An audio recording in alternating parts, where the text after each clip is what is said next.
morning, everybody. Welcome to another episode of SEN Live. Wait, it's Tuesday morning. I don't know. There was a holiday yesterday. My brain is all fried from driving all over San Diego in 175-degree heat.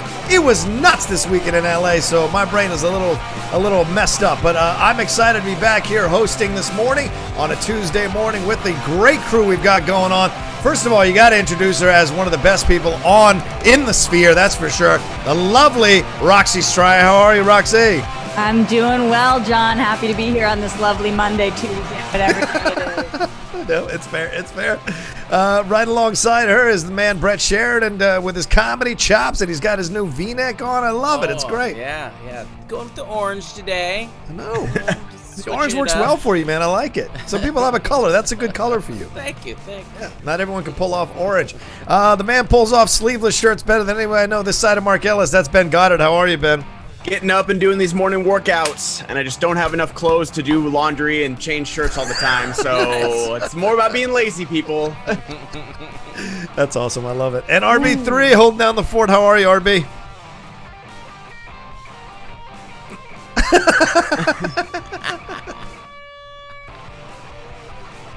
Oh, what? You got confidence for days. I'm pleased. You give it.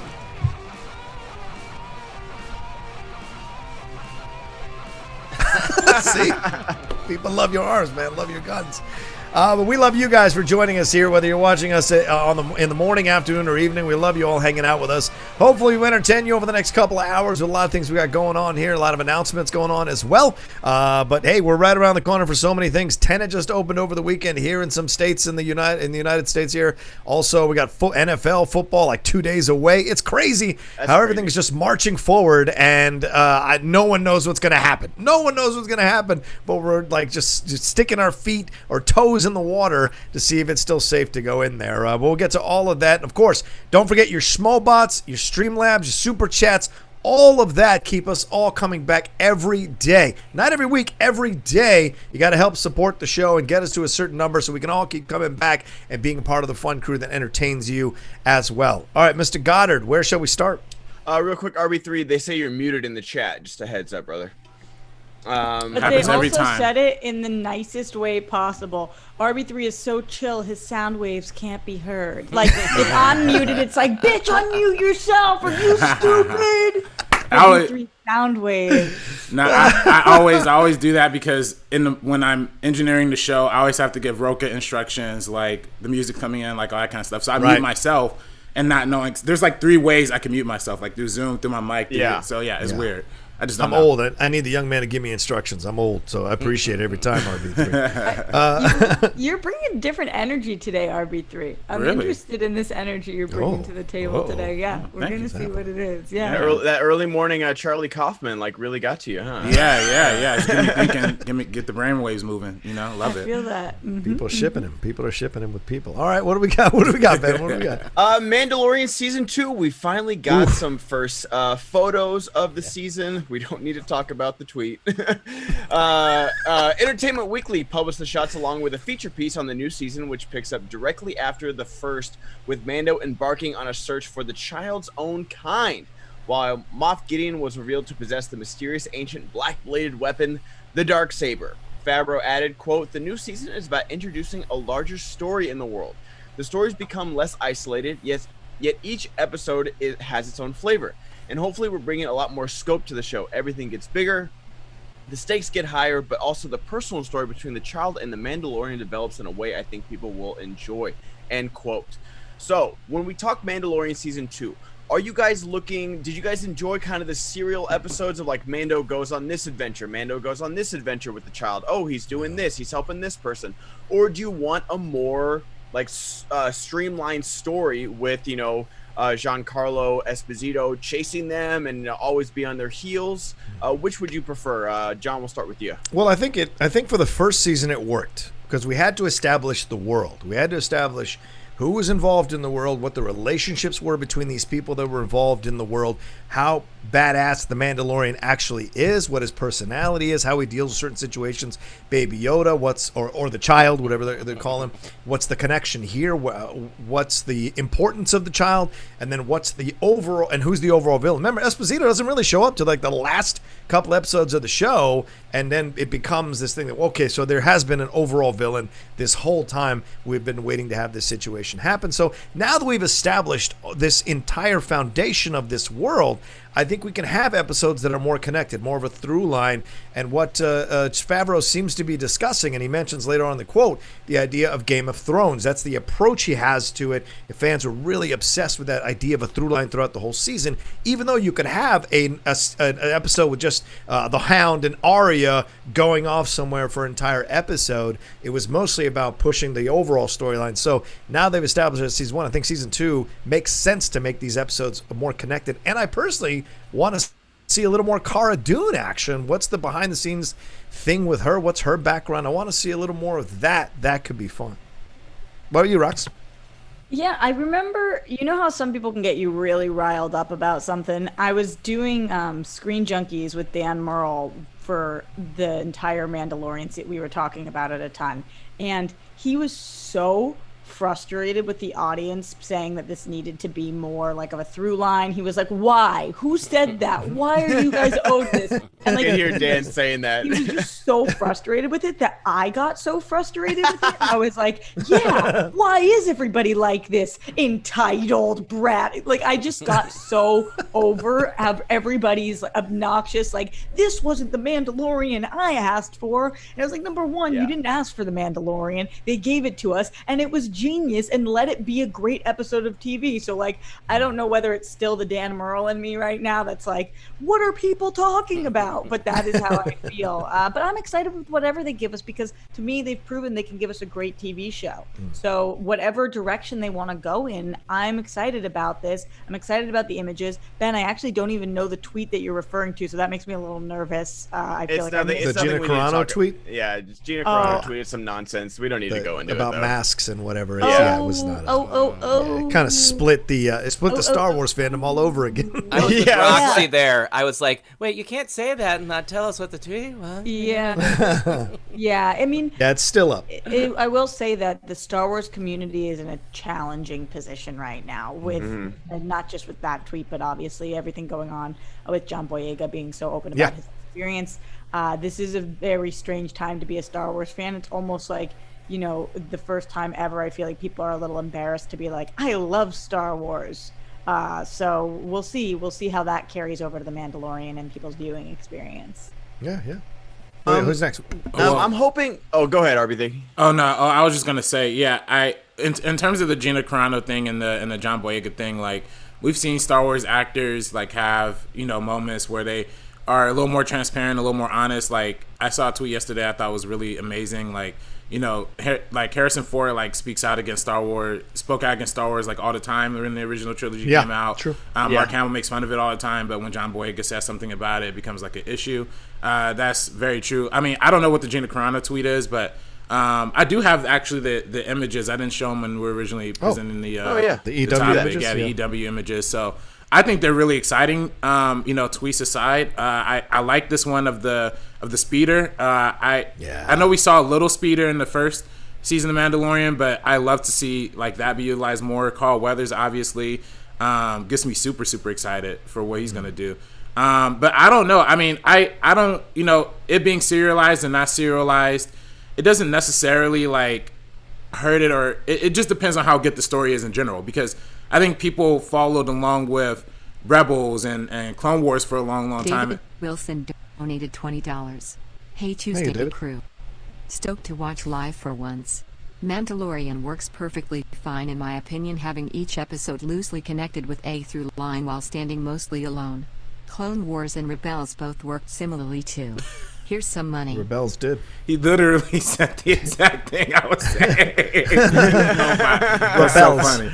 Yeah, but that's literally what I was gonna say. I don't even have anything more to say now. RB3, stop copying David. Like, can you have your thoughts over there? Come on now. Thoughts, RB3. Jeez. This is the David AI from Speaking of RB3, I do have a quick question for you guys. RB3, are you the one who handles the lower thirds? And did you today call yourself Winston A. Marshall? I did call myself Winston. I'll give Winston the plug. Just you know quick what I mean? question. At least it was you who did it, clearing Ben's name from not putting that lower third.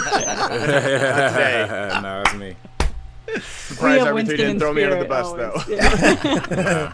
Ben, what the fuck? Ben does this all the time. It's really uncomfortable. Anyway, what's the I agree with David, the original person who said those things before RB3. That both can work. Like we have the through storyline of Clone Wars and of Rebels, but then we have like those episodes where they go off and have an adventure because we're gonna have Ahsoka Tano in there. Supposedly Boba Fett might show up, or Timothy Olyphant's character Cad. It's not Cad Bane, but someone told me in the chat. I can't remember who it was. So we've got all these like other characters that are going to interact with Mando, and hopefully say "Hey Mando" a lot. That's all I want to see is just everyone needs to say "Hey Mando" when they show up on set. But yeah, I'm down for either one. Seeing those set pictures, man, like. And so as soon as Carl Weathers showed up, someone in the chat was like, "Dylan, you son of a bitch." That got me. But yeah, just everything looks great from this show, and so I'm looking forward to it. Brett, what about you? Yeah, I'm with Roxy. As long as they still putting out great episodes, I mean, do it whatever way you want to. I'm just excited because this is the one show that like consistently we watch as a family. The kids get excited about it, and we had so much fun last year. And they even like my daughter goes, "Oh, Mandalorian comes out next month." She was so excited. So I'm down for that, and do it how you do it. Just make them Brett, good. how do they know? Like, are they keeping up to date, like, what show releases are? I don't remember doing that as a kid. I just remember something would be on, and then I would be like, "Oh, it's back." Really? Just because it's something that they watch like regularly. Like we don't watch any shows other than like we do the Floor is Lava and some things that that we don't do like on a weekly basis. Holy Moly is another fun one we watch.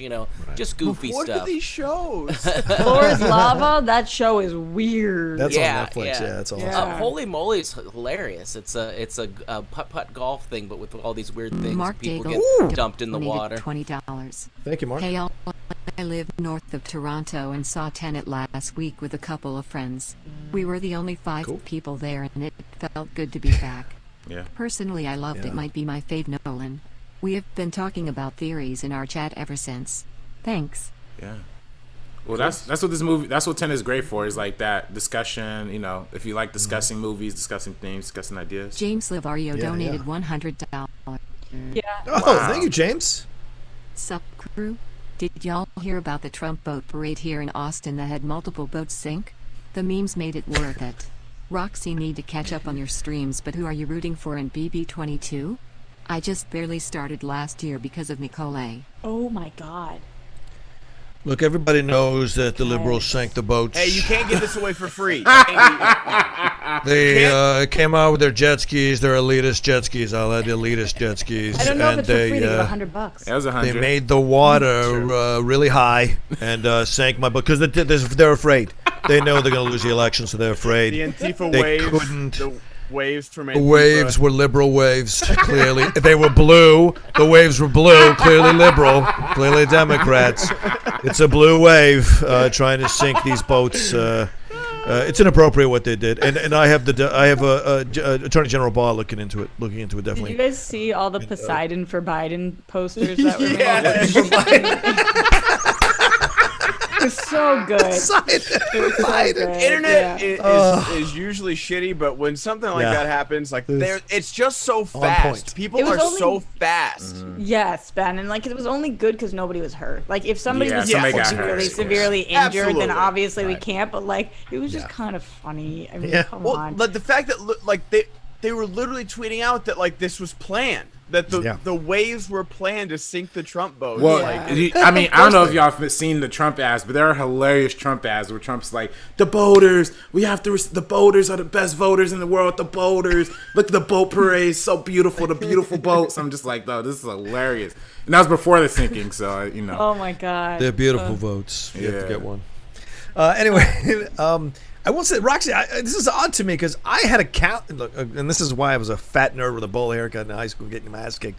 I had a calendar where I would write down when the shows were coming and then X out up until, because I was so excited for shows coming out. So clearly you and I did it differently. You're just like, oh, shows popped up. For me, it was like, when is it coming? And I would put it on the thing because I'd get those magazines or the TV Guide, newspapers. TV Guide. Yeah, TV Guide. How much TV? Yeah, we did get TV Guide, but how much TV did you watch? Because I have always watched like 40 hours of TV a week. So at least. I think it was more. So you same with you? For me, it was more like I would know they were back because I'm still watching TV every night. There was like 4 so channels. for you, it's like. So I'm just like, all right, well, there it is. Like I was never not gonna watch it no matter what was on. So. Right.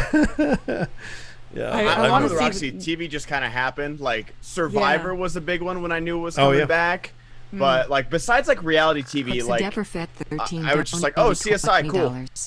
Why is Rocha's Trump impression slowly progressing into his Bernie Sanders impression? No, the Bernie's different. Yeah. Bernie's more punctuated. It's not the same at all. It's not the same at all. I did not send any of those boats out there to cause waves to tackle Trump for us. It's completely different. Completely different. I don't like that one as much. Yeah, I know you don't. I know me neither. Ben, I'm with you though. Actually, Survivor was appointment TV for me. We used to, my mom and I used to wear the Survivor buffs. We would get a new color for every single. That's amazing. That was starting. Yeah, it was awesome. We have like awesome. Many of those at home. That was like the thing. But they asked about Big Brother, right? They said BB. Yeah. What's your thought about Big Brother 22? So, are any of you guys? I doubt it, but do any of you guys watch? All right, this season is fucked up. Every season, something incredibly racist happens. It seems to be like the show that on happens. CBS. That seems odd. Here's the thing, though, John. They don't air it. It's a 24/7 show, so you only know things that are racist are happening if you watch the live feeds. So the regular audience is watching one show, and then the people who 24/7 tune in are seeing completely different things. So the people who are tuning in 24/7 are like, these 3 people are racist as fuck. And everybody else watching the show is like, wait, what are you talking about? Wait, what happened? Because they don't air it. So it's very complicated, but I've been looking into the live feeds. A long story short, there's 2 black women in the house, and they both were put on the block, like the chopping block, next to each other, which is just like an egregious, ridiculous thing to do in 2020. Wait, are they standing on an elevated block? No, it's not that. Fuck. No, it's not that. Like, man. No, it's called the block. That means you can leave the house. But like, to put all the other Jesus options, Christ. this like little white blonde girl put these 2. It was just like, are you living in a different fucking time period than everybody else? Like, how stupid are you? Like, why? What the fuck? So this season has gotten like, it's supposed to be all stars. It's not that good. My favorite player was Janelle. She left the house already. I'm really frustrated with this season in general. I'm rooting for Day and Bay. Those are the 2 black women who were nominated. They're awesome, but they're not long for this world because nobody has their backs apparently. It's just like a very frustrating season to watch, and I can't believe that CBS does this over and over again and like doesn't vet their people better. It's just so bizarro. It's rare, and it speaks volumes. It's rare in a reality show that's dependent on fan voting that a black contestant wins. It's really rare. It's almost never happened in American Idol. Yeah, I was gonna say. On this show, it has never happened. So like it's never happened on Big Brother in 22 seasons. In that's 22 insane. seasons, and the reason they're saying that they're targeting Day and Bay is because they're saying Day and Bay have each other's backs, and then we'll never vote each other out. Because day one they said, if a black person can win this show, if it's not me, I want it to be you. So I'm never going to vote you out, which is completely fucking fair thing to say because it's been 22 years in which not one black person's won the show. So it's just like watching it is so frustrating, and then reading about it is even worse. Like just so horrific. And a lot of people leave Big Brother and like lose their jobs. Yeah, because you see who they really are. I mean, it happens all the time. So well, even in like Survivor, where it's like more edited, like someone who like plays the game or whatever. I can't remember who it was, but a guy who was like super like cutthroat about stuff. It was just like, man, like I lost my job and I couldn't get a job because like Survivor portrayed me as like this like betraying asshole or whatever he was on Survivor, and that's like more edited than Big Brother. That's just like a live stream where it's like, oh, there it is. But like those, and same with like MTV dating shows, like they're so edited to show what they want, like just to create a narrative and stuff, like Real World. So you can be whatever, but if like you can say, oh, Roxy's great, but sometimes she's kind of dumb, they'll just like, oh, sometimes she's kind of dumb. That's all they're gonna cut from like my my confessional or whatever it's called. and that's what's going to be portrayed. So you got to be careful with those. And that's how they'll edit the scenes to make it to focus on that, so they keep that narrative and that storyline going. And that's the thing. That's what you sign away. I mean, I did a reality show for about 3 months as a backup person, like as a person they were against, and the contract we had to sign was insane. And then seeing the contract the people that were actually on camera had to sign, I was like, holy shit. Seeing what they gave away completely. You are taking such a chance of getting your life completely ruined for a while because of how they edit it. And you can't say anything about it because that gets lost in the noise. If you come out later and you're like, no, they edited to make me look that way, people are always like, I don't know. If you weren't really that way, they wouldn't have been able to find things. So it's a lose-lose situation, unless you're like Boston Rob, who came out of that thing and became a star out of, was it Survivor or something?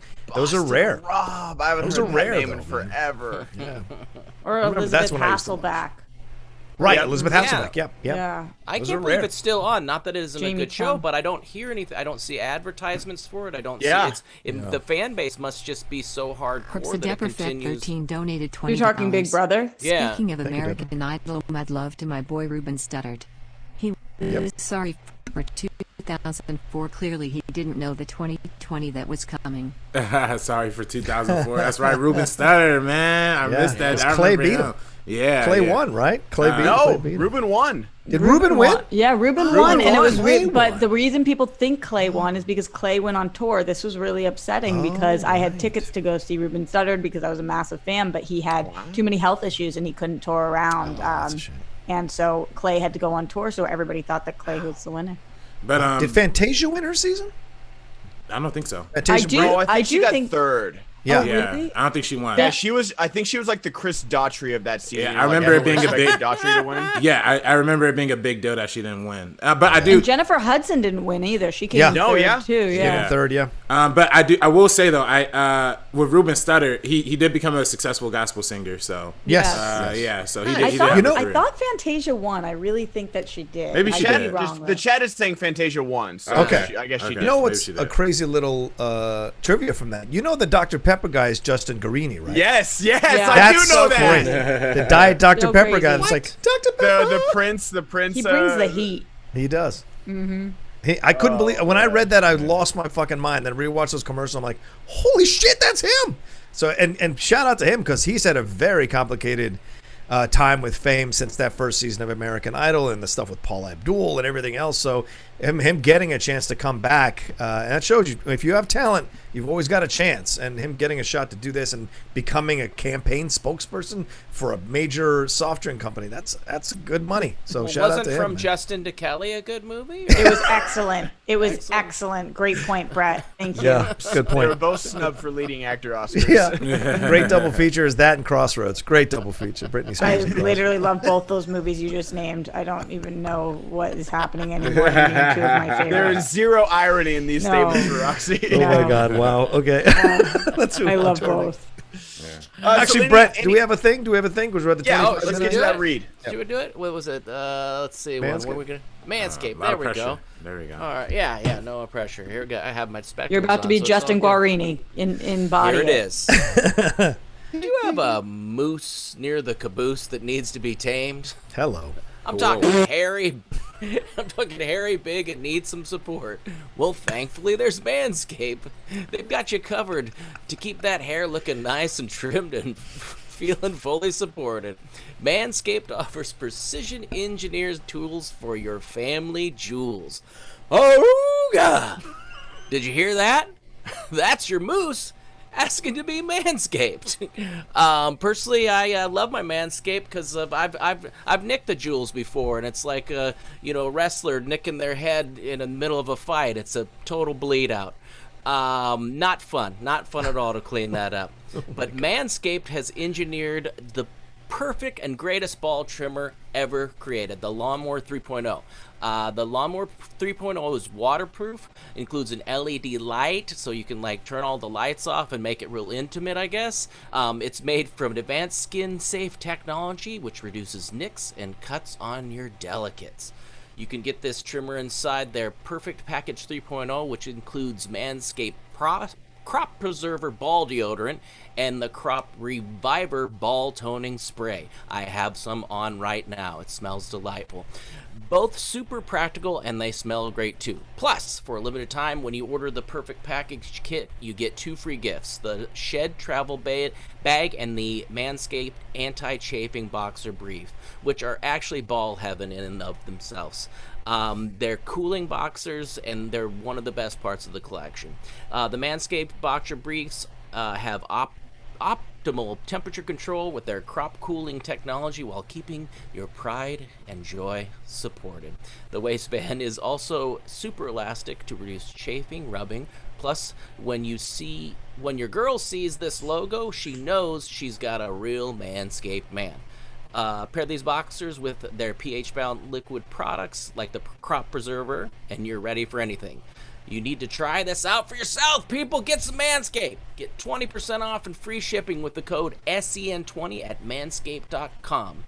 Your balls will thank you. That's 20% off, free shipping. Code is SEN20 at manscaped.com. 20% off with free shipping at manscaped.com. Use the code, what is it again, Brett? SEN20. From the moose to the caboose, always use the right tools for the job. Bahooga! Well done. Incredible. Moose on the loose. Moose on All the right. loose. Now let's move on to our next thing. And thank you to Manscaped for supporting the show and supporting SEN for sure. Yeah. Oh, Nikki Caro, the director of Mulan. We talked a little bit about it yesterday. Me and RB3 were wondering, since there's all the chi and the magic of the movie, where was Mushu? Yeah. And so Nikki Caro talked about it, or I don't know, is it Caro or Caro? I think it's Caro. I think it's Caro, yeah. Caro, got it. My bad. Nikki Caro addressed it. Quote, "We were very inspired by what Mushu brought to the animation, which was humor and the levity, and the challenge was to bring that to Mulan's real relationships and her fellow soldiers. Mushu, beloved as that character is in the animation, was Mulan's confidant, and part of bringing it into live action was to commit to the realism of her journey, and she had to make those relationships with her fellow soldiers. So there was certainly a lot to work with in that department." So, has everyone seen Mulan here? Yeah. I have not yet. Yes. Roxy, do you think she accomplished that in her fellow soldiers, replacing Mushu? No. Are you guys? Am I breaking up all of a sudden, or are you guys all breaking up? Can you hear me? I think we're all breaking up. I don't know what's going on. Okay. Yeah, but Did Mushu sneak? I can try to talk through it. Yeah. You guys let us Internet know at home connection if you is can hear me. unstable. I just got that message on Zoom. Oh, okay. I'm getting stable on my end, but I don't know what's up with you guys. I can get speed test.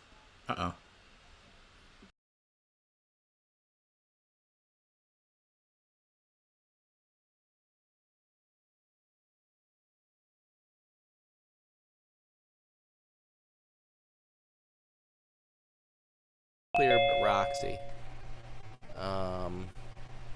Maybe pop her out and back in.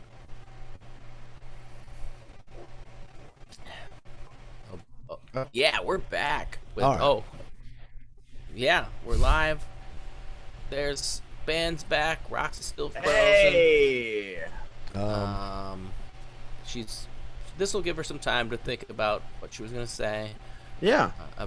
About Mulan and Mushu. Man, you got millions of kids on Zoom right now in class. Classrooms, yeah. Oh, I've got both my kids are doing Zoom right now in the other room. It's insane. This time of day is Zoom City.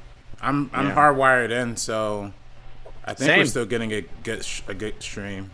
You guys are coming in better now. Can you guys see me now? Yeah. I can see you. You're not moving. RB3 is the only one that's moving on the YouTube screen, and my picture just came back on YouTube. So This is every family Zoom meeting we do. Yeah. Mom, we can't see you. There we go. Brother, we can't. No. Oh, now my sister's out. Oh. All right, I'm moving around. It looks like. There she is. Yes, I think we're all good now. I think we're good, people. All right. Kicked me out. All right. Going back to Mulan. I thought Mulan was good, but it lacked like she said, the humor and levity of the character to bring that into the other characters.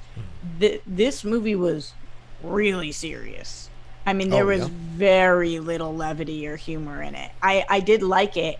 And for what I thought they were going for, which was a really serious take on Mulan, I think they accomplished that. But if what she's saying is that she wanted to take the humor and put it in other characters, that I didn't see. It was really, like, I definitely didn't smile throughout this. I did fist pump at some points, like because I love the character of Mulan. I thought it was an amazing journey, and I do think they did a great job. However, at no point was I was like, oh my god, that's just like the original. There was not that. It was not that. Wow. Yeah. I'm sorry. Go ahead. No, go ahead, Harvey. I didn't mean to jump in. I was just gonna say, I thought it was interesting that she said that this they thought they compensated with the characters and the soldiers, because that was literally Ben Goddard's exact criticism yesterday is that they didn't spend enough time with the soldiers. And I feel like I thought the Phoenix thing was an allusion to Mushu. I didn't know if that was a straight up homage or an allusion to him, but I thought that maybe, I don't know. Again, the same thing I said yesterday, same thing I said in the meaning of when we talked about the. Offended Burke donated $20. You can't do that, Brett. You just implied Roxy needed more time to think. What if she feels stupid now? And Roxy, you're not enough either. You saying women need to smile all the time? Whoa. What about depressed people? You can't do that. What's wrong with you? This is a joke in a reference to the thing that came up the other week. You can't do that, John. Yeah. No worries. Yeah. Also, fuck you, Brett. I was just vamping until you came back. I was making another joke. I could barely hear that super chat. So I'm hearing it through like someone's mic rather than through the actual Zoom. I got you. Yeah, this whole Zoom going out thing is. So it was weird, a ball busting. Yeah. Okay, cool. Yeah. Right. Let's keep going. What else? John, have you seen it? I have not seen Mulan. I'll be seeing it this week. Listen, I'm a terrible YouTuber. I don't watch the things and try to drop that video Thursday night or Friday. I'm just terrible at it, and I don't know what to tell you. Like, I'm gonna see things when I fucking want to see things, and you get my review when I fucking want to do my review, and that's how I do. Who are you mad at? Myself, really, more than anybody else. I'll be honest. Checking in. Well, no, I'm just mad at myself because I feel this internal pressure that everyone else is dropping their stuff, trying to get. I know what you're talking about. Yeah. I know what you mean. I don't like being told what to do. I'm the outlaw for a fucking reason, and so it just kind of comes. Well, I do. I 100% empathize, John, because I'm one of those dudes that if I could wait like 3 or 4 weeks to review something, I literally would, because I think the more you think about something, the more informed opinion you're gonna give. But of course, unfortunately, clicks and SEOs don't work that way or whatever. But I'm terrible. You don't have time to review, like actually think about a movie when you review it. It's like, oh, I saw it. I have to go home and record this right now. Right. Yeah. And I put a lot of pressure on myself because I take reviewing films very seriously, and I don't want to go and go, yeah, this was cool, and I like this, and I want to actually have layers to what I'm talking about, and so I pressure myself out of reviews all the time. Like Birds of Prey, I recorded 3 different versions of that review, and then I just scrapped it, and I never released it because I was just I'm so hard on myself about that kind of shit. But then again, like that reaction to the Batman trailer, I was in San Diego at DC Fandom when DC Fandom. I could have totally sat in the hotel room, did it, but I'm like, I just don't feel that impetus to do that in that moment. I want to hang out with my lady. You know? So just that kind of shit. But it's funny because it's same thing. We had I'm thinking of ending things like spoiler analysis, like on First Cut, right? And then we put that out, and then literally the very next day, and we put that out the Friday that the movie comes out. The very next day, Charlie Kaufman puts out a whole guide to understanding the film, and it's like, well, how useful that would have been before recording this video. I'm like, man, this sucks, but I don't know. That's the game, though. That's the game. Yeah. Anyway, no, I haven't seen it, but I will see it this week. I do want to see it this week, and I will most likely review it on my channel. Yeah, I'm with Roxy on this. It's just like it seemed. Like, if you want to replace Mushu, like, that's totally your prerogative, but there was very little humor in this movie. And kind of the only humor was, like, the matchmaker scene more than anything with, like, her fellow soldiers. It was there wasn't much levity, and it was definitely missing. Like, like grandma. Yeah. That was a bummer too. Like, and even the scene from Mulan where like she has to obviously like bathe separately. That's like a really funny scene in the animated movie. When like they're trying to wrestle and stuff, and like $20. Yeah. Mulan reminded me of the 2000 for Clive Owen King Arthur movie. It was very beautiful movie to look at, was well shot and had lots of interesting ideas, but didn't spend enough time with the characters to flesh out those ideas. Big setup for a big battle. Yeah, again, I think they would have just stripped away all the witch evil stuff, like side plot, and made it, more time with the characters. I think it would have been really, really helpful. But you talking about Mulan, or you talking about Robin? Mulan. Okay. Yeah. If you're going to use the name, like, if you're using Mulan because you want to get people that are fans of Mulan, and then you take everything Mulan-ish out of it, then what's the point of making this film? Just make a different film that's similar, maybe, and uses the same kind of storyline or something. But I think that's David what Wilson donated $20. Yes, thank you, David. Hello again. Random thing. Just saw an interview with Francis Ford Coppola and Roman Coppola talking about Bram Stoker's Dracula, and apparently Johnny Knoxville was Keanu Reeves' stand-in. Sorry for the complete sidetrack. Yeah. It's pretty crazy. That's funny. Dropped over the weekend, but yeah, that was funny seeing him, thinking about him. I wonder if his accent was better than Keanu's. I hope. Oh man, that's what I want to see. You guys could be anybody's stand-in. Who would you be? Anthony Anderson. Okay. Chris Evans. Right? If we're doing fantasy time, only to get his personal trainer to look like Chris Evans.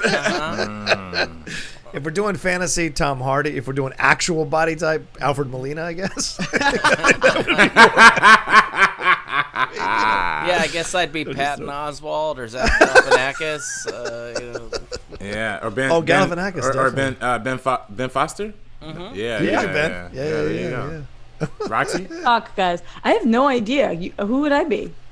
I don't know. What would Roxy stand in for? I think there's only one. Samir Weaving. No. Oh, that's a good one. I think I'm too short, but I'll be on a block.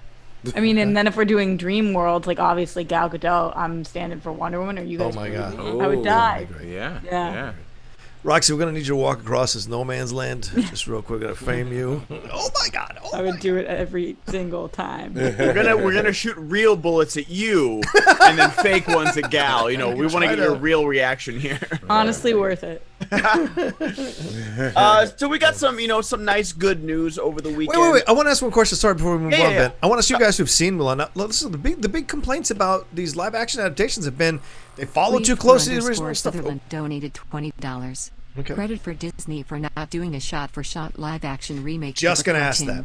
Can't satisfy everyone. People criticize Mulan for being too different from the cartoon, and then also criticize Disney for Lion King being shot-for-shot from the cartoon. Well, I was just gonna ask you guys that if you think it's fair. Likely story, John. I was just gonna say because people complained that the Lion King was a shot-for-shot remake, and I certainly did. But this is a completely different take. Bob Iger donated $20. Why did we still call it Mulan?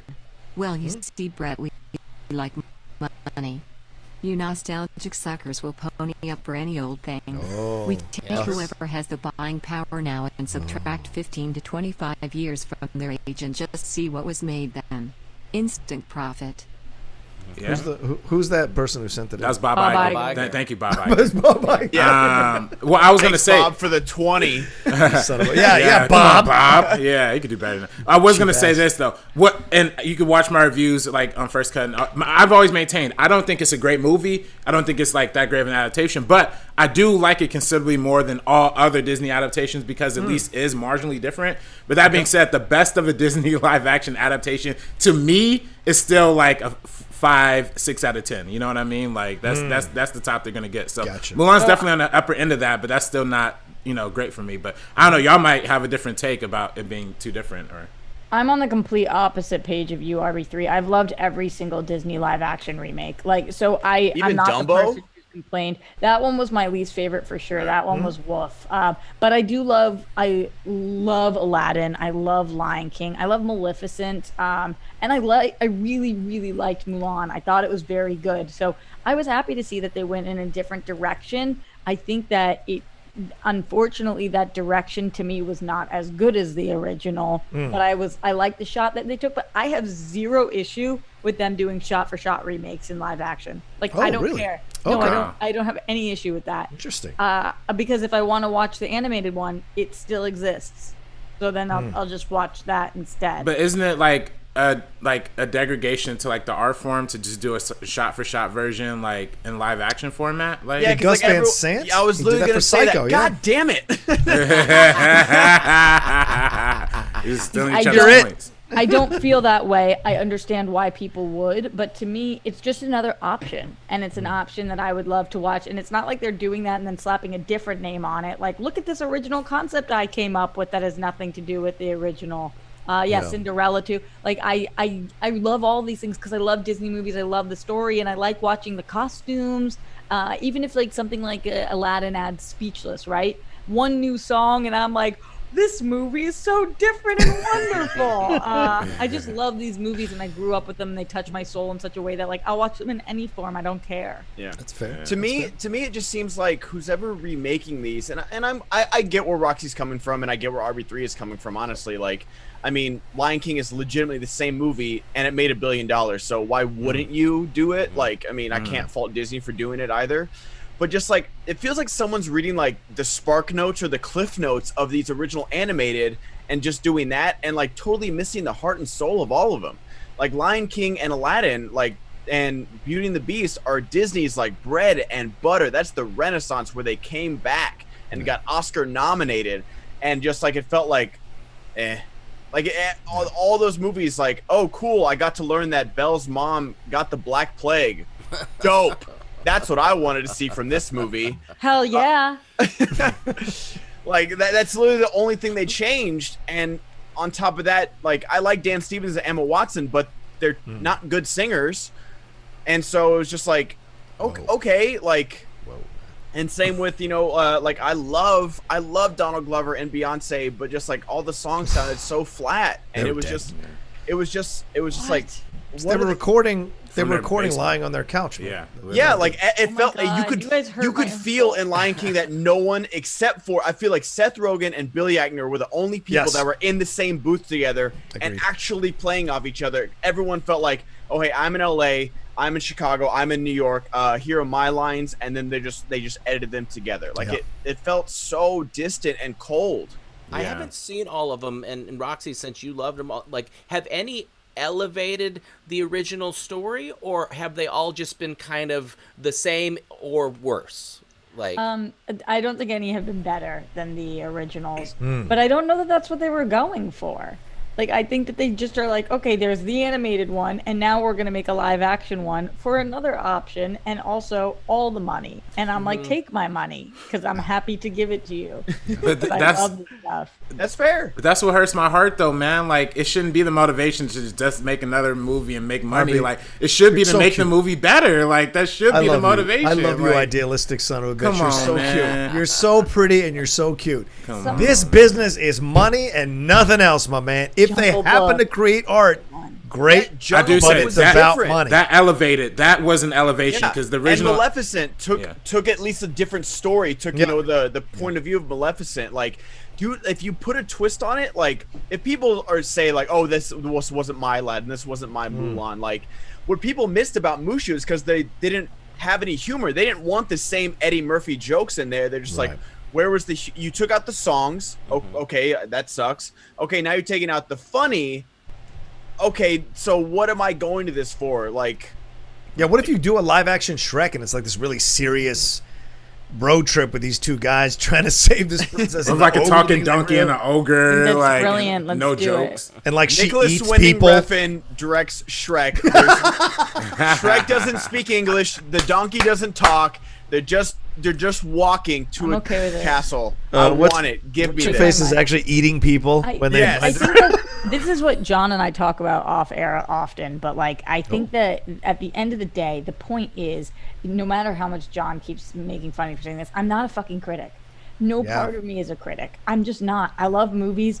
I know you guys all love movies too. I don't mean it like that, but I just like, I like to watch. I would be so happy watching anything at any point. Like I like it.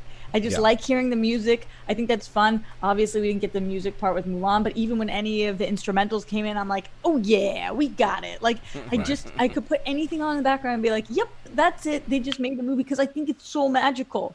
Like, I can't believe that we're watching things like that. I mean, they shot this half in China, half in New Zealand, I believe. The landscapes, you're watching it, and I'm like, this is so cool. Look at all the freaking Asian people they're employing in this one movie right now that we have never seen before like this. Like, this is why I want to see it. Watching it, and you're just like, this is so wild. Like, way to go. So to me, could I be more nitpicky on it? What? Why are you guys? I just love that. Way to go!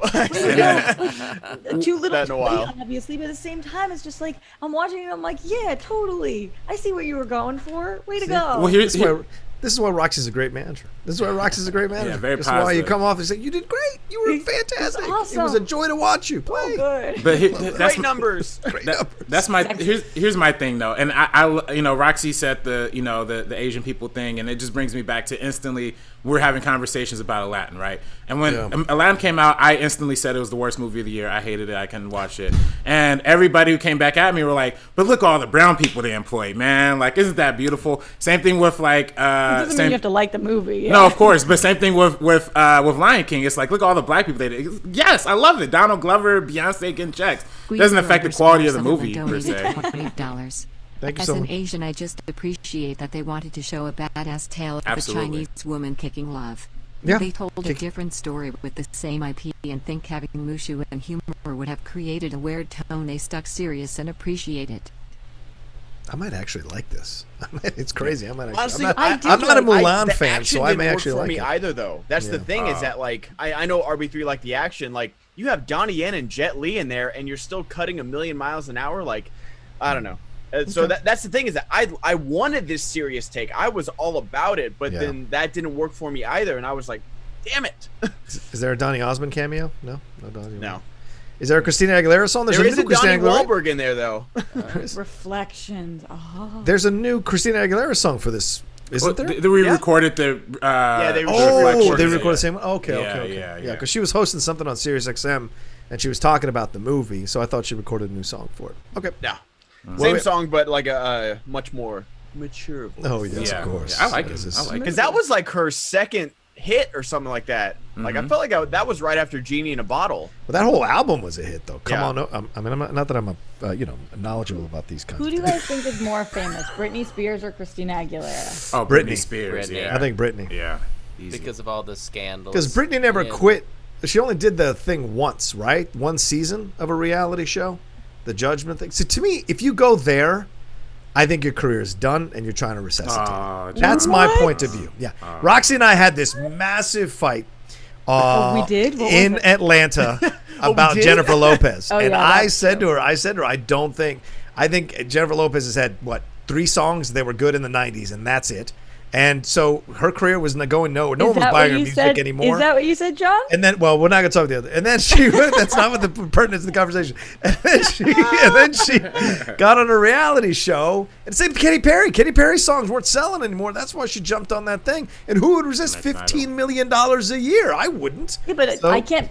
I don't see Taylor doing that shit. But I mean, like, Maroon 5 is still huge. Not really, dude. But John, oh my God. They're not buying at that level that they did before. Taylor is never going to be on one of those shows. Taylor knows she can sell. She knows. Cass, as we're speaking right now. The thing with you saying that your career is done, maybe you mean your musical career is going down, but your career, I mean, they're making so much more money than I think I'll ever have in my whole life. Of course. Your career is Miley Cyrus did it too. But it's like those. Yeah, exactly. Miley Cyrus, the same thing. But it's like those. Bro, like those. Miley Cyrus is killing it. Her last album just went platinum. You guys, it's just like those pop stars that all of a sudden discover they can sing country when their music can't sell anymore. All of a sudden, I'll do a country album. Money's money, baby. Yeah, exactly. That's my whole point. My whole point isn't that they should be denigrated for this. I just think we should understand when most artists go onto a reality show, especially a talent reality show, it's because their music isn't selling anymore. How about the fact this that is maybe another they're tired avenue of for them. touring, they're tired of going around all the time. Yeah. They want the and money. that's absolute. But also, their music isn't selling anymore. No, because within 6 weeks of work, they made $20 million. That's what I was going to say. All those I'm not voice faulting things them. back to Again, back. I'm not faulting them for making the money. I'm just saying the reality is they make more money off of these reality shows than they would ever make music. Than they would ever make music. So. That's why I think it's a smart decision, but it doesn't mean they're still viable as singers. That's I can't get over your Miley Cyrus act. Like, you think that I don't know anybody who listens to her hill? music or talks about her music. I don't know anybody. Me. You know really? Me? You've never mentioned it once in our conversations. Are you kidding? Did you see her? We've known each other for years. I've never heard you mention Miley's music. I've talked about it on air with you several times. And when she came out with the whole Hemsworth article about like how she has matured and she wished people would stop throwing things in her face, and I thought that she did a really beautiful job of that. Even her performance at the VMAs, recently, disco ball instead of the wrecking ball. I mean, what was that? A week ago? What was that? I wasn't on that show. If you were doing that, no. But she was on the VMAs. I'm sorry, but J-Lo has more hits than just 3. And who? Straight up disrespectful. J-Lo has more hits than who? I don't know. More hits than 3. Just 3. Yeah. Oh, then just 3. Hits? I thought they said then RB3. Hits? She's released more songs than 3, but hits? Oh I would say as far as just raw talent, and should have had a bigger career, ex-Tina, if you will. Should have. Yeah, I mean, I will say that she does have a better voice for sure. Out of all those, like Britney Spears, Jessica Simpson. Her voice is Mandy untouchable. Yeah. I think that her musical direction went all goofy, especially with the time when she was like in the fighting ring. That video, that kind of. Oh yeah, you dirty. Know that was exactly dirty. what video that is, Brett. Don't play dumb. No, that's dirty. You know that one. Method Man's I on bought that her one. albums. I purchased some of those. I have some Justin Timberlake albums, man. I am too proud to say. Hey. Oh, I gotta say, Brett shocked me more than anybody else when randomly about a month ago he texted me talking about the Run the Jewels 4 album, and I was like, whoa, Brett's a Run the Jewels fan. It's fire. Zach De La Rocha's on it, man. I will say Brett does this really adorable thing that I don't know that people know he does, where when he actually listens to us and what we like and will text us about things that he like. It's actually really sweet. Like if I mention a show one time, then Brett watches it with his wife, he'll be like, by the way, we're watching this show, agreed on this thing. I'm like, Brett, that's actually really nice. Like, I still want to know what you thought about The Circle. Did you ever catch that one? Yeah, I did. And you give Rex too. Yeah, you'll be like, Rex, I think this one's up your alley. I gotta give Brett credit where credit's due. It's really cute. Brett does this really weird thing where like he listens to people and recommends things, and he's super kind. Like, I don't know, it's so strange. It's like strange for this space. Throws me off. To that. Yeah. Very unusual. Yeah, very weird. All right, moving on, because we could go down that rabbit hole. I give her 5. I'm not gonna give her 3. I'm not even gonna give her 5. I can't give her 5, but she did have 5. All right, John, 5. who are you talking about right now? Jennifer Lopez. I mean, I'm not. That's why I was trying to move on, because I know Rocha was still counting. I'm Real is one of the most inauthentic songs you're ever going to hear, and Jenny from the Block, even more inauthentic, but I know those were Did she drop the N-word in that one too? Yeah, thinking, And No she way. was never from the Block, by the way. But anyway, let's move on. She said the N-word in Jenny from the Block? Yeah, she said the N-word in one of her songs. Yeah, in one of them, I'm Jenny from the Block, but here I am with Ben Affleck. Anyway, let's move on. What's the next thing? So, John's nightmare has come true. An artificial J-Lo intelligence. and We got J-Lo in the waiting room. I'm not even a Miley Cyrus fan, but I know she is still huge. Rocha, you saying you don't know anyone who listens to her music is definitely an age thing. I love you, Rocha, but you're not in touch with Suck my balls. You don't know what I'm in touch with. Though, and I'm 29. You don't know what I'm in touch with, child. You don't know what I'm in touch with, child. I have plenty of friends in this sphere who are way younger than me or younger than me, and they talk about stuff. I never hear them. No one mentioned the new Britney or the new Miley Cyrus stuff. And I know the Climb and the Wrecking Ball. I know all that shit. She didn't know the Liam Hemsworth situation. I'll bet that tongue sticking out. I saw her VMA dress that was the black, kind of one. Damn, RB3. I know about my girl. I'm just telling you. She stuck the tongue out again, too, on the red carpet, so she's re-embracing that again, but in a different way. So, I know my girl. I just haven't heard her music being played on the mainstream channels that I usually listen to. So, once again, suck my balls trying to tell me what I know and don't know. Let's John, remember that time I said, suck my balls. Easily offended while Burke donated $20. You can't do that, Brett. You just implied Roxy needed more time to think. What if she stupid oh, it's now? the same thing? And Roxy, you're not off either. You saying women need to smile all the time? What about depressed people? You can't do that. What's wrong with you? This is the one we kind of heard before. When did I say women need to smile all the time? Please quote tweet that, because pretty sure that never came out of my mouth.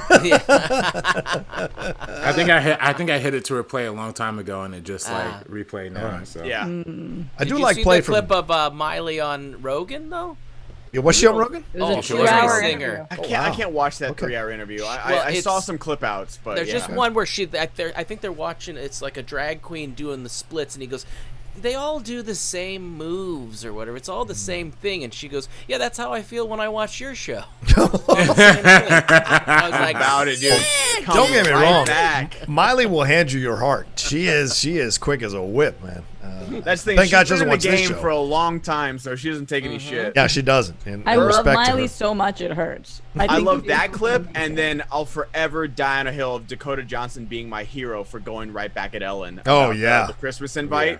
That was the beginning of the end, man. Wait, I don't even know which one you're talking about, Ben. What happened? Really? You have to. I can't even properly describe it because I won't do Dakota Johnson, my hero, proper justice. But like, Ellen's like, "Oh, you didn't invite me to your birthday party," and Dakota's like, "No, I did." And like, Ellen like has that like jokingly bullying type thing that she does. She's like, "No, I love parties. I would have gone." It's like, "No, Ellen." And like leans forward. It's like, "No, Ellen, I did." Like, thank you, Coffee. Suck my balls. Thank you, Eric. Hashtag. No, but the thing about the Dakota Ellen was because Ellen had given her shit the year before. Yeah. Dakota had not invited her to her birthday party because she didn't know what kind of relationship they had yet. And so the second time, Dakota made a point. So when Ellen tried to out her as not inviting her, Dakota's, no, here's everything, and here's the email I sent, and here's when I sent it, and you didn't respond to it. The audience immediately turned on Ellen. And she tried to save herself. But that was the beginning of the cracks coming that we've been seeing over the last few weeks, or months, actually, from a number of people. So anyway, it's 11 o'clock. Should we do the DraftKings thing real quick? Yeah, go ahead, Rocha. All right, let me pull it up here. This is from Brett Sheridan. He asked me to do it, so I'm going to read it. Hey, now is the time to celebrate. Football is finally back. That's right, starting Thursday night. And DraftKings, the leader in one-day fantasy sports, has millions of reasons why you should be excited. To kick off the football season, DraftKings is giving new users a free shot at $1 million top prize, with a total of $3 million up for grabs for this Thursday's football contest. Getting in on Thursday night's single game showdown is easy. All you have to do is download DraftKings using promo code SENLIVE. Draft 6 players from the season opener, stay under the salary cap, and see how your team stacks up against the competition. So head to the app now to start making it rain, son. Plus, new users who sign up today on DraftKings using code SENLIVE will receive a free shot at the $1 million top prize with your first deposit. Nothing adds to the sweat of watching the game like having a shot at $1 million payday. Download the DraftKings app now and use code SENLIVE. For a limited time, new users can get a free shot at the $1 million top prize and $3 million in total prizes. Don't miss this extra special Week 1 bonus. Enter code SENLIVE to get a free shot at the $1 million top prize with your first deposit. That's code SENLIVE only at DraftKings. Make it rain. Minimum $5 deposit required. Eligibility restrictions apply. See DraftKings.com for details. All right, there we go. Let's move on. Thank you, John. Great job, great. John. Let's move on. All right, now going back to your nightmare scenario. Yeah. An artificial intelligence has casted the next James Bond. And, drum roll, did everyone read the article before this, or are we guessing? Yes. Okay. Well, I was going to have you guess, but okay. It's Henry Cavill with a 92 or 92.3% match, followed closely by Hobbit star Richard Armitage at 92%, and the one and only Idris Elba at 90.9%. When the program was expanded outside the UK, even Cavill was beaten by The Boys and Star Trek actor Carl Urban with a 96.7%, Chris Evans with 93.9%, and Will Smith with 92.2%. When expanded for female, Gina Carano, 97.3%, followed by Schmo's friend Katie Sackhoff at 94.4%, and Angelina Jolie with 94.2%. So out of those, which would you prefer? And if you had to cast your own Bond, who would you want to see? And is this terrifying? Cavill, of course, has been the odds-on favorite for quite some time. Richard Madden they kicked around as well. People liked that Bodyguard show he did on Netflix, and of course Game of Thrones. James Norton is a guy that I interviewed. He was in McMafia. I like James Norton. There was rumors about him as well. But AI deciding who we should go for, how did this all happen? Like, who plugged in the information? How did it come to this conclusion? I have questions. Well, I feel like this is just the first time they're like publicly releasing this information, but I think Hollywood's always kind of ran on like not necessarily a straight up AI kind of system, but it's always been based on math, algorithms, you know, computers, like what's going to sell the most, who's going to sell the most tickets, like all that kind of stuff. Like numbers, that's literally what Box Office Mojo is like all about. It was a resource to track all that stuff. So I think that's but I think having like an actual literal algorithm to take it, I don't know how much they're actually going to listen to this thing. I would like to see them continue on the path that they're going now. It seems like Tiana Paris is going to take over for the 007 role. I would love to see that. I like that Idris Elba had a 99% take, because usually a lot of times when it's algorithms and AI, they kind of go for something that's more favorability towards like the appearance of the audience. And most James Bond watchers are, you know, white guys. So normally they would go for something like that. But I would love to see Idris Elba. I would love to see Henry Cavill as well. Carl Urban, I don't know about that one. That one I'm a little more. And they said Will Smith in there too. Will Smith, nah. Will Smith, but you know, I would. But he was getting Spies in Disguise, so. You know, there you go. Yeah, but he's animated, man. Yeah. Good voice. He could do that. So, but yeah, that's my take. No, I love Henry Cavill after Man from U.N.C.L.E. I thought he'd be great. Idris Elba has been, you know, rumored for years and years and years. So if that happened, I'd love that as well. But yeah, all these picks seem really good. I like Richard Madden as well. Gina Carano, I think would kill it. Same with Katie Sackhoff. Katie Sackhoff, like. She has not gotten, like, she's been a great working actress, but she should be like a A-lister, like leading her own action movies, because she's like Charlize level with like 1, acting, and 2, action and stunts and stuff like that, and she just hasn't gotten that her just to do with when it comes to like big time movies. Yeah. I love Katie. Yeah. Gina's a little weirder because I think we haven't seen what she can do fully yet. The episodes, 2 or 3 episodes of Mandalorian are good to kind of resuscitate.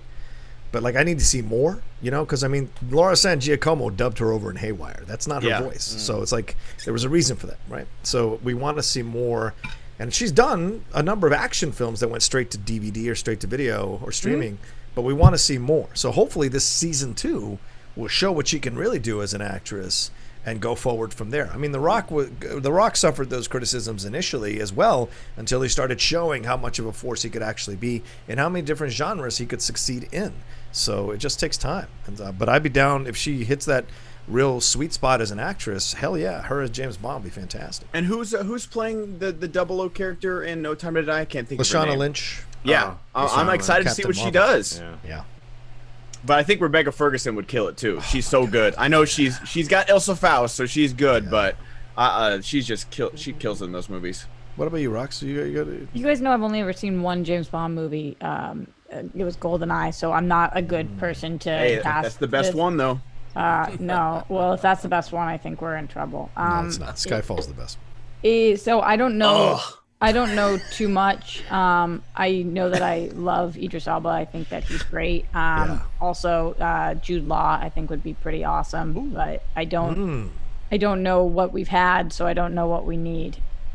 Can I throw a Latino brother in there? Can we say Oscar Isaac? Is that possible? I think he'd be a good James Bond, don't you think? Yeah, I think it'd be great. Who? Henry Golding. Yes, that's another one. Henry Golding's a good one. Yeah. Henry Golding. Great.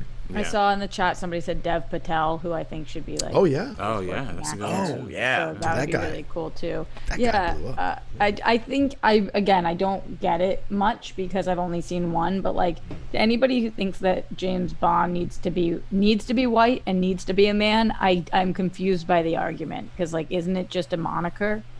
It is. 007 is just so like. The thing is that there really is no argument. I just get confused because like, am I missing something? I mean, does he have? All right. Well, it's just older I'm generation. hoping someone schmobots in Michael B. Jordan as James Bond for RB3. Yeah. Donated $30. Thank you. Daniel Kaluuya or Dams and Ooh, she's hurting a little bit. Yeah, she's struggling. I'm gonna pause that one and replay it. So Okay. All right. Give me 1 second here. Daniel Something Kaluuya, about I Daniel think they Kaluuya, mentioned. Yeah. Do you think James Bond needs to be British? I mean, that's a good question. Yeah, that is something that I mean it isn't an American spy outfit. I do. If Batman had a British accent, people would have issues with that. So some things can be proprietary to that country. I think there's nothing wrong with that.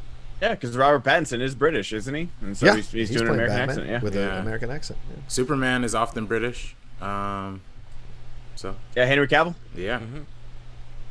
Okay. There you go. All right, some good news over the weekend. We got Jurassic World. That's not the good news. But Sam Neill and Jeff Goldblum got together and played a little piano song. It's a nice little viral video if you guys haven't seen it. But we've got Dr. Alan Grant. We've got Ian Malcolm coming back. We've got Laura Dern as Ellie Sattler coming back. $30. Daniel Kaluuya or Damson Idris from Snowfall will be Bond. He has to be British. Oh yeah, Damon. Yeah, the actress from from Snowfall is amazing, absolutely amazing. So, yeah. Brad Gilmore is joining us right now in the chat. Hi, Brad. And he Brad. said only 2 Bonds have been British, I believe. I don't know if that's true or not. Oh, I guess Sean Connery isn't. From the UK, yeah, Sean Connery is Scottish. Yeah. But what are you trying? Are you trying to say He English? says Moore and Craig. I think you're trying to say English, my man, not British, because British encapsulates, all of it. So Great Britain, which is all of it. So Video Scottish is donated $20. Then who is Idris Elba? Hey, the Schmobot said Idris too. You suck my balls now. Oh boy! Oh, what have I said? Everyone's so confused when I say Idris. They don't know who I'm talking about. Oh my god! Is it Elba or Alba? That's all I want to know. They said I said Alba, but whatever. Let's see if I can spell it right. But yeah, I mean, we talked about Jurassic World so far.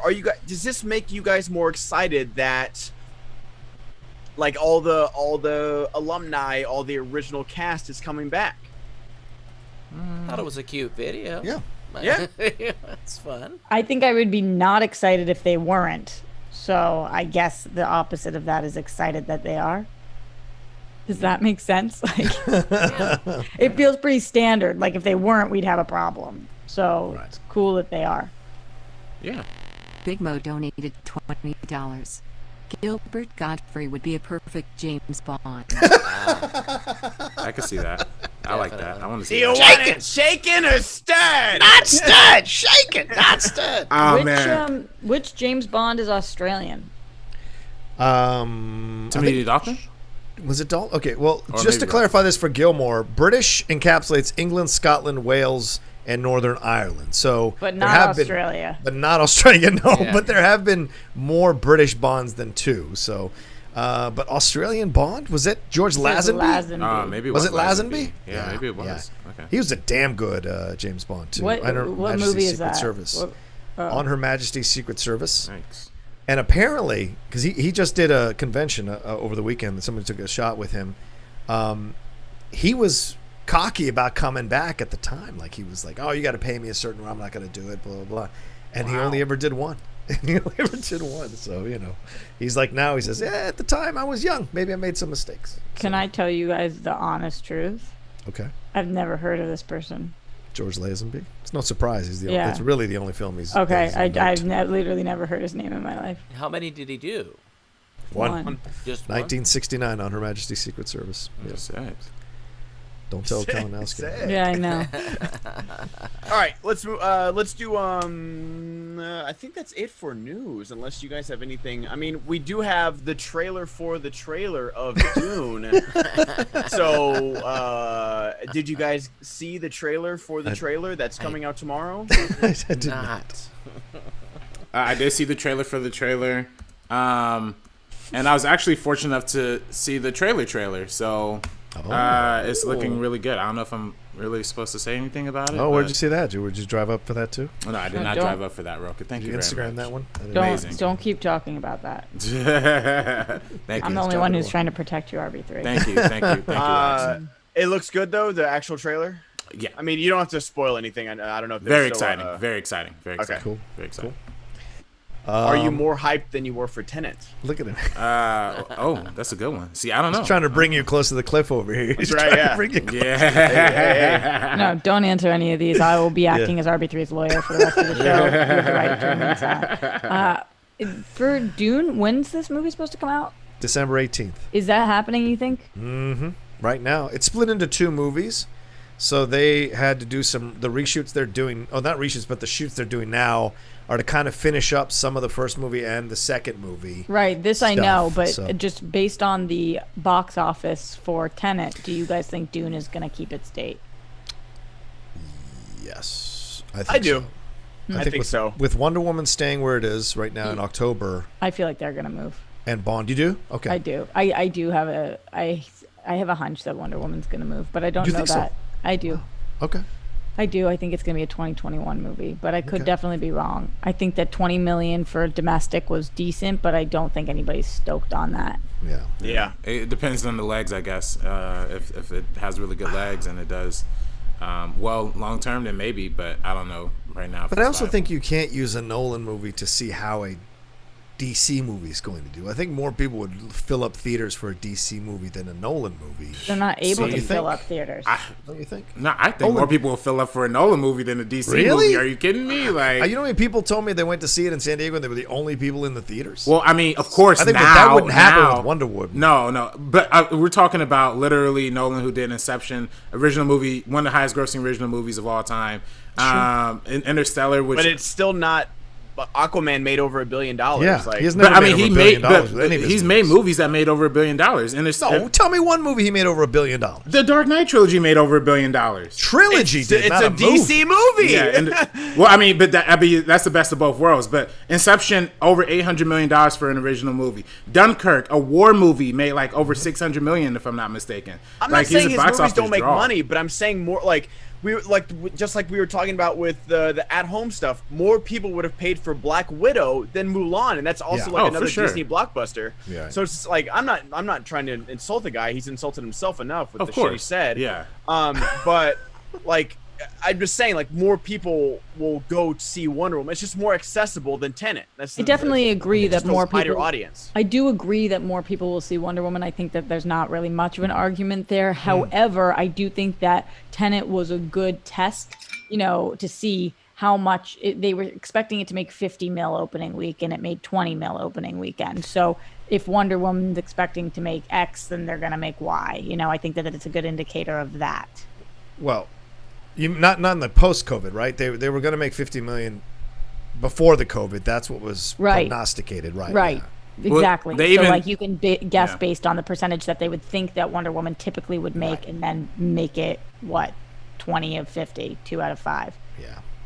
Which I think that they would probably rather wait, but I really don't know that they're going to do that. I think when you put as much money into a movie as you do Wonder Woman, and the first one did as well as it did, and you're banking on this revitalizing your entire franchise, it's pretty important that people see it. I stand corrected. You were right. RB, Dark Knight Rises, and The Dark Knight both made over $1 billion. But Ben's also right. Those are both DC movies. Those are both DC movies. That's true. But I mean, that helps push it over. But for original, but you're right. Inception, $830 million worldwide, which is almost more than Batman v Superman. So.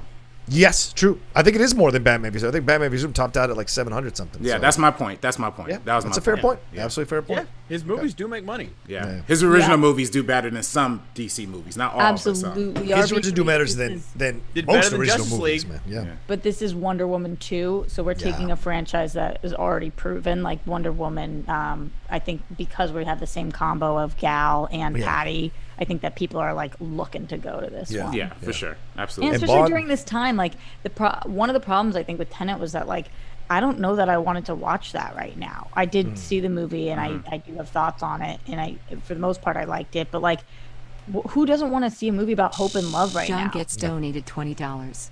Honestly, I just finished the Dune book and have no idea how the first half of that story could cost so much money to adapt. There's not too much action, and other than some costumes, there is only a couple of things and scenes that would need CG. Brett, you've read Dune. What's your thoughts on it? Yeah, I've 15 times. But it was 20 years ago, so I don't remember it. Please, I don't know anything about it. And I know it's an old book, and I know this is the David Lynch movie, but I don't know anything about it, and I don't want any spoilers. Okay. Yeah. But you tried to get RB3 to talk about that trailer, though, didn't you? Hey, I'm trying. This is my tenant. This as soon as Denis Villeneuve got announced for Dune, then they casted half of Hollywood, the half that I love. It's like, yes, give me all of this. Look, we're in the movie. We don't even know we're in the movie. They'll find us in the movie. He cast so many people There's in that a lot movie. of sand in it. Yeah. Sorry, man. Sorry. Boot him out. We're all stand-ins. All right, heading over to Streamlabs. Before we do, Brett, you got one more read. Oh, let's hit that. Let me just clear Oh my my God! I hope we're making mad. Yes, this definitely helps keep us around.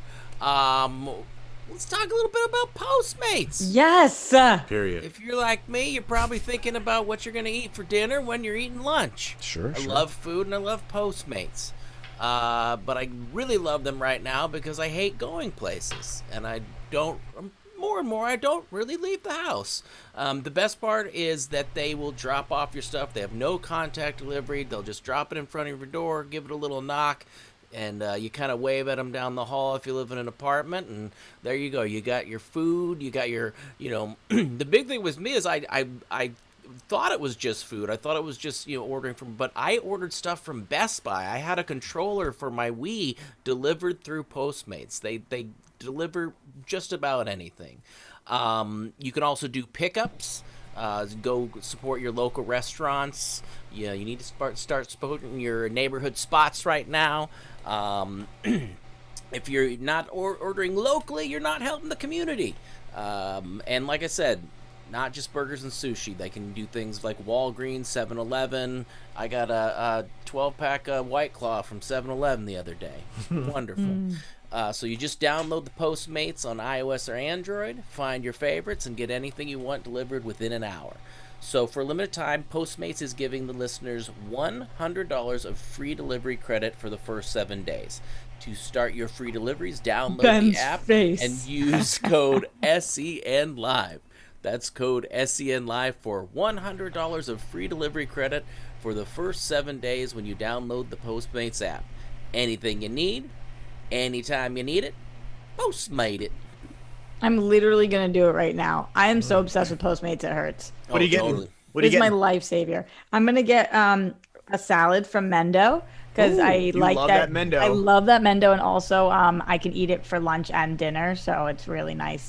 And because They do I'm make working big salads. nonstop, they make huge salads, and I work nonstop. And after this, I've got another shoot, and this is the only way that I can make sure that I eat, and it's salad. So Is Mendo the place, or are you abbreviating Mendocino Farms? I'm abbreviating Mendocino Farms. Oh, okay. I didn't know. They hadn't paid us for this ad spot, so I was I was just like, what's Mendo? No, I knew Ben would know what I was talking about, but I'll give them the love because Mendo's so good. Postmates is my life, yo. Oh, yeah. Alrighty, guys. Streamlabs.com/theschmodown. Also, we got over 1,000 people watching and only 360 likes. Go like the video. Like the video. All right, so the rest of the time we'll be reading guys' questions. We got questions left over from yesterday I'm going to get to. I apologize if they have Winston in them because RB3's power went out. Couldn't do anything, so it happens. My bad. I do want to say real quick before we move on for a quick second. I'm sorry, y'all. Yeah. The people in the chat are killing me about this whole Nolan DC point. I do want to point out Shazam made $366 million worldwide. Birds of Prey made $200 million worldwide. Tenet made $500 million worldwide. That's the point I was making. That's what I was making. There's some DC movies. Already made 500. I'm sorry, not Tenet. I'm sorry. Dunkirk made $500 million worldwide, and that's a war movie with no speaking. Interstellar made $700 million worldwide. With no speaking. Yeah, Interstellar made $700 million worldwide, and Justice League made $660. So for more people, in some cases, more people will see Tenet. Even Wonder Woman made $839, and Inception made $863. So there are a lot of cases where Nolan movies make more than a lot of DC movies. The only exceptions are Aquaman and maybe something else, if I'm not mistaken. But, Probably Batman v Superman. Batman v Superman by a tiny margin. So I talked to my dad last night about it, and he was like, I'll never see another Nolan movie again. I don't like the stuff that he does with time. Agreed. He's messing with my head. I don't like it. Can your dad start a YouTube channel, please? Because I want to see every movie. Yeah, I need to see that. I don't know. It's not easy. It's not easy to figure out the time stuff. Have him create a Vine account because that was brilliant. I'm never gonna see Nolan movies again. Yeah. I don't like what he does with time. That gets done. I was like, yeah, you probably won't like any of his movies then, Dad, if you don't like the time stuff. Yeah. Not your man. Why can't you make him like the Batman movies? Those are straightforward. All right. Malcolm, is there any new music that you guys have been living? Can also be older music that is new to you. Don't know if you guys know. Oh no, we did read this yesterday. Sorry. Haskell 420. Hey, gang. I love the new Miley Cyrus album. Fuck yeah. Yeah. All right, go ahead.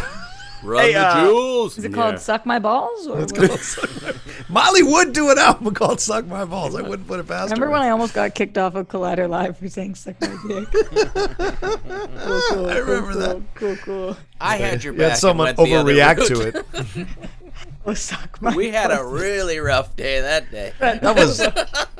I That loved was it. a tough one, Brett. That was a tough one. Sitting outside the room working with Riley, we heard all the commotion going on. We were just like, oh man, this is going to be good. Brett did have my back there, though, I will say. It was just like, when we got out of there, we're just like, what is going on? I kind of did the Homer slink out the door. Yeah. It was just for you saying "suck my dick." Oh, Well, it got bad. Someone got offended by it, who will say nameless, but you all know who watched the show. But someone got offended by it and It goes said bad. that they wanted to elevate the show or whatever. And it was It was like, not good. what show are you on? Do you think Not a you're good on? moment in the show's history. SMD, baby, SMD. Okay, back to you in the studio, Ben. Go ahead. I thought it was great. Most important, it's 95, and this was yesterday. It's 95 degrees in Denver. Tomorrow, so today, temperatures expected to drop 60 to 70 degrees in 24 hours, setting a 125-year record and expecting 5 to 8 inches of snow. Wow. Where's that at? It's in Denver. Denver. Damn. It's like, imagine if you were vacationing there right now. I mean, how do you prep for that? Like that swing is crazy. Dude, I love the snow. It's 45 degrees in Nebraska where my mom lives, and it was 95 the other day. Yeah. That I've never seen before. That a little bit of a change, but It feels like it's cooling down, though. It's only once in a while that it's hot. Yeah. There's Honestly, if it was up to no- me, I would have a warmer globe all It's the a time. warm- I'm See what telling I'm you, saying? Like, it's cold it's today, not. so how is the Yeah. global warming happening Yeah, when I'm cold today? It's not warming up at all. It's very The cold. sun is huge. It's always been huge. It's huge. Yeah. It's a big planet, from what I understand. Not a flashlight. It's a big planet. So there we go. Yeah. Tiffany F. What's up, Labor Day crew? Great job hosting Winston. 2 docuseries people should be watching. Love Fraud, about a con man. Yes. Watch for Carla the Bounty Hunter, Alone. And The Vow, about a sex cult. The 3rd episode with the branding was crazy. Dude, The Vow is so fucking good, and people I aren't hear talking that. about it. Where is Roxy, it? Roxy, you will be sucked into this thing. It'll Wait, drive you. where is it? It's on HBO. And it's Wow. done 3 episodes so far. I think it's 8 to 10 episodes. I can't remember how many episodes, but it's all about that Nexium cult with Allison Mack and Keith Raniere. Yeah. Why isn't Kristen it? Crook. Why am I not hearing more about it, John? I don't know. I think because a lot of Hollywood was involved in this shit, and they don't want to talk about it. Grace Park was in this stuff. A lot, like 3 of the actresses from Battlestar Galactica were all up in this. So you're seeing all the footage of them being involved in this. Watch this thing. It is not your standard cult movie. It is going to drive you insane because you're watching it through the eyes of 3 people who got out of it. And the actress who plays Baru in the prequel trilogy, she was a part of this thing, and she's one of those people that talks about being involved in this cult and what happened. And it's madness. It's so fucking good. I'm trying to get HBO to send me the screeners for the other episodes because I can't just go 1 week at a time. This one is like, I'm obsessed with watching it. Oh, how many total is it? I think it's 8 or 10 episodes. It's a long docuseries. Got it. I haven't seen The Fraud, though. I want to see Love Fraud. That looks good, too. What? Are you kidding me? Are you What serious, Ben? Oh my God. Oh my God! Like, What are you fucking kidding? What just I happened? mean, there's just no. Oh my God! I hate people. Ben, what happened? It's some dumbass in the chat. Oh, okay. What I miss? I'm just gonna. You're not banned, but you're put in timeout for that stupid I statement. usually like you too, but what is that? All right. Oh my God. 50 Shades of Geek. Hey, Winston and RB3. Sorry, Winston. I'm working on a tribute video for Chadwick Boseman. When it's finished, I want to send it to you. I think you'll both love it. Can I? Also, hey, Brett, Shalom, Kate, and good day, Ben. all right. Why Shalom, Kate? Doesn't Neil go to a Jewish preschool? Yeah, but she's not Jewish. Yeah. Okay, that's fair. Yeah, that's true. Actually, she's. So Roxy, you take that shalom. Yeah, I'll take the shalom. Thank you very much. Shalom as well. But Kate is like kind of an honorary. We've adopted her into the community. It's fine. She knows so much about the Jewish community. It's insane. She does. Like, she schools me. RB3, can he send you his Chadwick Boseman tribute once it's done? Oh yeah, absolutely. Please do. Yeah, here's his personal number. Just send it to me on Twitter. Just mail it to him. Here's his address. Cheryl Dickpants. Ben, Cinderella is on Disney Plus. Thank you, Cheryl. I need to watch that this week. Mr. Anus. Ben, I watched Cinderella this past weekend on Disney Plus, so if it doesn't show up in the US, try VPN to pretend you're from the Netherlands, and you should be fine. Jake Yacovetta. We have an odd couple Civil War on Schmobates tonight at 6 p.m. Mark Andreyko versus Jeff Snyder with Roxy Striar as guest co-host. Who do you think has what it takes? Sorry, Ben, too soon. Oh, yeah, I mean, like, Kate won by rhyming names, and I won with a sound argument. Yeah, totally fair. Sound like something when it's come through. Oh. Donated $20. All right, I'm shutting it off. Hey, I hope everyone's good. Did y'all heard the allegation on Odell Beckham? If not, look them up. It is weird as Frokathogs on Roman heel turn. Wait, what? So, allegation on OBJ is weird. And then Rocha Roman Reigns heel turn. Yeah, I love the Roman Reigns heel turn. I'm absolutely behind it. It's been a long time coming. I'm glad it's happening, and him being with Paul Heyman is just perfect. So there you go. And apparently with OBJ, late Monday night video surfaced of Slim Danger, the mother of rapper Chief Keef's child, discussing a tryst she had with OBJ, including some of the dirty habits in the bedroom. Oof. Okay. Yeah, let's not. Let's just not. It's not our business. What happens in people's bedrooms is their business. What are you getting involved in that for? Well, as long as it's consensual, it's their right, of course. As long as it's consensual. Yes.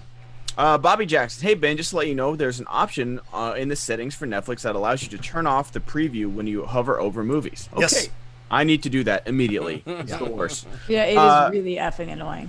Cheryl Dickpants. Hey, Rocha, when you walk into an antique store, do they keep you? That's the best you got. Oh. I have to be honest. I think that these jokes are lame. Yeah. I am sorry, and I know I wish there were a little more. And this isn't. I love you guys at home, but like, come at Rocha for something else. He does a lot of stupid shit, man. Like, that's the thing. How dare you, Roxy? How dare you? It's just like you're like. It's be inventive more than anything else. Many of the people that are in here, I don't know where we started this one. These are terrible Rocha open said mic Black nights. Lanta, and you're coming at him for being old? Yeah. I don't know. It's just nothing wrong with that. I got to prove they don't that. hit me well. I wish I thought they were funnier because they happen so often. Yeah, Wish they're that terrible. They were, yeah, they're just not as. I don't There's know, a reason man. they watch us, and I don't watch them. Anyway, what's next? 156 Impulse. Hey guys, happy Tuesday. I have a question. So I'm trying to drink healthy drinks. I'm tired of beer. I hear wine is good for you, for your heart. Is there anything else I can have? Also, my mom is doing better, and everyone watch The World Girls. Hi, Roxy, John, Brett, RB3, and Ben. Thanks, friend. I feel like maybe we've made up that wine is good for us to feel better about things. Like, there's all these wine benefits that I'm always like, yeah, red wine every night is really good for you. And it's like, is it? It's got the antioxidants in it. Yeah, for sure. And the fruit. You know, the serving in totally. Oh yeah, I had a salad on over the weekend, and it was all like bread. I was like, oh man, can I have the salad more often? It's amazing. Cool. I think alcohol's not good for you in general. Yeah, it says it. What was it? France or Italy came out and they had a study and they said that the French have less heart attacks because they drink like one glass of wine a day with dinner, and so Americans taking a grab baby that. aspirin. Just have a glass of wine. But Americans grab that like, oh, that means the whole bottle's even better every Yeah. night. So that's the problem. So moderation is not what America's known for. Nope. No. The Dutch Stoner. Dune trailer's coming tomorrow. The teaser, the teaser looks great. Has a nice tone to it. Hi, Roxy. Hi, honey. Yeah, I'm honestly, I'm not watching the teaser for the teaser. I'm watching the trailer tomorrow. Dagan. Teaser for the teaser for the trailer. Hey, crew. Always great to see Roxy on the show. Roxy, can you confirm or deny the Odd Couple beer selection for the Schmodown Teams tournament? Ooh. Can I confirm or deny? No. You cannot confirm. Then Christian will announce it at backstage today at 12:30. So I can neither confirm nor deny. However, I do believe my track record speaks very clearly for itself. So it's Alex Damon and JTE. Oh, perfect. JT is no longer on my team. That would be wild if I put him in. Hey, you never know. Yeah. There might be some surprises. The crazy thing about this on Backstage is that the managers are allowed to pair up whatever teammates they want to put a team into this tournament. So it could be a new team. So what you're saying is they could pair like Dan and Ben. They could pair Dan and Ben. They also could pair me and Ben, or Craig and Dan, or whatever. Yeah. Wow, Craig. I don't hear him called that ever. The Barbarian, yeah. He's not Craig, let's be honest. Maximilian donating because Roxy's here and she's the best. Woo, woo, woo, woo, woo, woo, woo, woo, woo. Thanks, Oh, man. he just took his donation back. Oh, man. Rather be anonymous for this one. Oh, I need to proofread this slowly. Hey, Ring. Last week, I was admitted to a crisis stabilization unit because of my constant horrible panic attacks and major depression. When I got back, I caught up on Schmodown, SENLIVE, and it really helped me feel normal again. Just wanted to say thanks. Hi, Brett. I've been there with the depression. It's especially during this time. It is amped up to 11. So I appreciate those kind words, and glad we could help in whatever small way we do. Absolutely, absolutely, and glad we're there. Yeah, absolutely, and hope you're feeling better, and hope you keep on the path, and you take us along with you as you go on this path, man. We'll always entertain you. I've never had a panic attack, and I've been panicky enough. I can't even imagine how terrible Really? they are. Oh, fuck, man, they're the worst. Bad, yeah. I had one 3 weeks ago. Froze me on a Saturday all day. It was the worst. I almost didn't go to the Atlanta. Or was it Atlanta? No, that was Houston. Are you trying to say Black Atlanta? Oh. Yeah, yes, Black Atlanta. The Houston one, I almost was gonna call Christian and Mark and be like, listen, I can't do this because I was so freaked out about flying and just leaving, and it was weird. Yeah. Yeah. I missed Ellis's live event in Chicago because I had a crazy panic attack after we'd done our top 10 live show. All day that day, I had a fucking debilitating. I sat in that hotel room in a corner by the desk for 4 hours, just in the corner, couldn't move. It's the worst. The worst. Shiraz Gavadia, Mrs. Puggy Wuggy has a square cut punt, not a punt cut square, just a square cut punt. It's round in the stern and blunt in the front. Mrs. Puggy Wuggy has a square cut punt. Yeah, you thought you'd get me. You thought you'd fucking get me, but you didn't.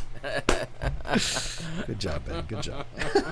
Sirlo Attenborough. Hey all, happy Tuesday. With Mulan getting mixed reaction, is it time for Disney to pause the live action adaptations and focus on putting out new original content? No. Disney seems to miss the mark consistently with the live action adaptations. Thoughts? Only to the critics. They make money hand over fist on these things. But They're not that's gonna stop. the thing. Is it gonna make money? Because Mulan was for sure guaranteed $1 billion in theaters, for sure. But now that it's $30, we'll see how many Disney Plus subscriptions they get in December when it's free. But this could be a turning of the tide. Stop thinking art rules the way it doesn't. No. Especially not for a big studio. No. I don't know, man. See, that's the thing, though. I feel like if something's quality, it's always going to make money. If something's quality, it's going to make money. Tell that to Think Out of about Sight. Booksmart. God damn it. Stop stealing my shit today. I could have picked any other movie, too. That sucks. Right? Like, Blade Runner 2049. There it is. There's another For your one. theory to be true, RB3, the opposite must be true as well. Which means bad movies don't make money, but they do. And Rocha's favorite movies, Transformers, make all the money. Yeah, but until they stop making money. My favorite movies. But they stopped making money, though. See, that's the thing. The last one did, but it took 5 movies for them to finally stop making money. And it still made $500 million. Yeah, true. Yeah, that's true. But I mean, more than most Christopher Nolan movies. No, I'm just joking. Actually, not more than most Christopher Nolan movies. I know, I was joking. But I do. What are the numbers on those movies, RB3? 866 million for Inception. 698 for Interstellar. You're adding now. Schmodown slices Nolan box office. No. That's me. Imagine if there was a box office slice. That would be me. People don't remember, but at the beginning, in the first 2 or 3 years, that was a question in the first round. Yeah. Which film made more money in 1980? Which film? And then you'd have a choice of 4 films. Well, box office.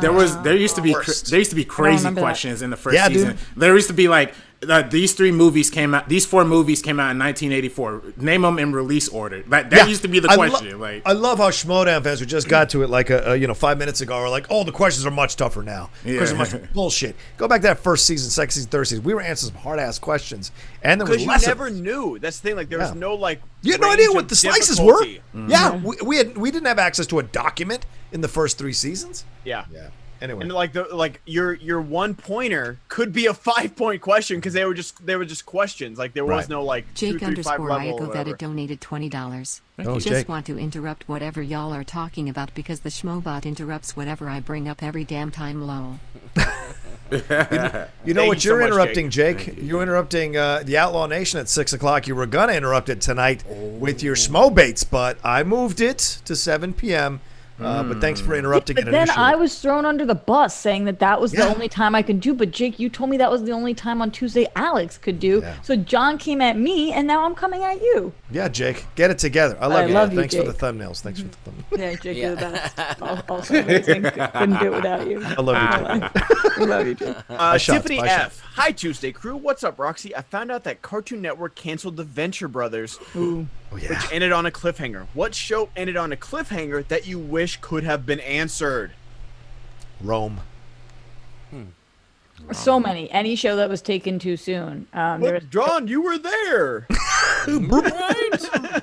What was the toga like? Was it itchy to wear a toga? Well, I think a lot about one of my favorite shows, How to Make It in America on HBO. That one is a cliffhanger, but toga. How to Make It in America. I never. Was that the guys that were boxers? Was that? No, they made clothes. Design, right? Yeah, they made clothes designers in New York. Yeah, and they ended. It's supposed to be a good show. It was a great show, and they ended on a season 2 cliffhanger and never came back. So yeah. We got. I would say Deadwood, but they got that movie, which was meh. But I was okay with it. It was a glorified episode, man. Yeah, it was. It was still good. But it was a glorified episode. I still haven't seen that. I was a huge Deadwood fan. It's solid. Like it gives you what you want for that last episode. That's basically what it does. It gives Put it you on what my things of things I won't see. I can't think of any cliffhanger shows right now that ended. It was all like. Oh, go ahead. Go ahead, Roxy. Go ahead, Roxy. There was a show V that I used to watch. It was actually Marina Baccarin. Yeah, that one had a crazy cliffhanger. Oh yeah, too. I'll say that one. Terra Nova. Terra Nova was I like that dinosaur show. I like Terra Nova. It was fun. It was fun. I realized it was super expensive because of all the CGI, so I get why it got canceled. But it had a solid ending. But I would have liked to see one more season of it. Yeah, I like that one. Sir Lord Attenborough. To follow up my last comment, like Ben said, the live-action adaptations lack the essence of what the originals thrived on and made me want to watch and rewatch them. That's what's missing is from all of them, and I don't look forward to them anymore.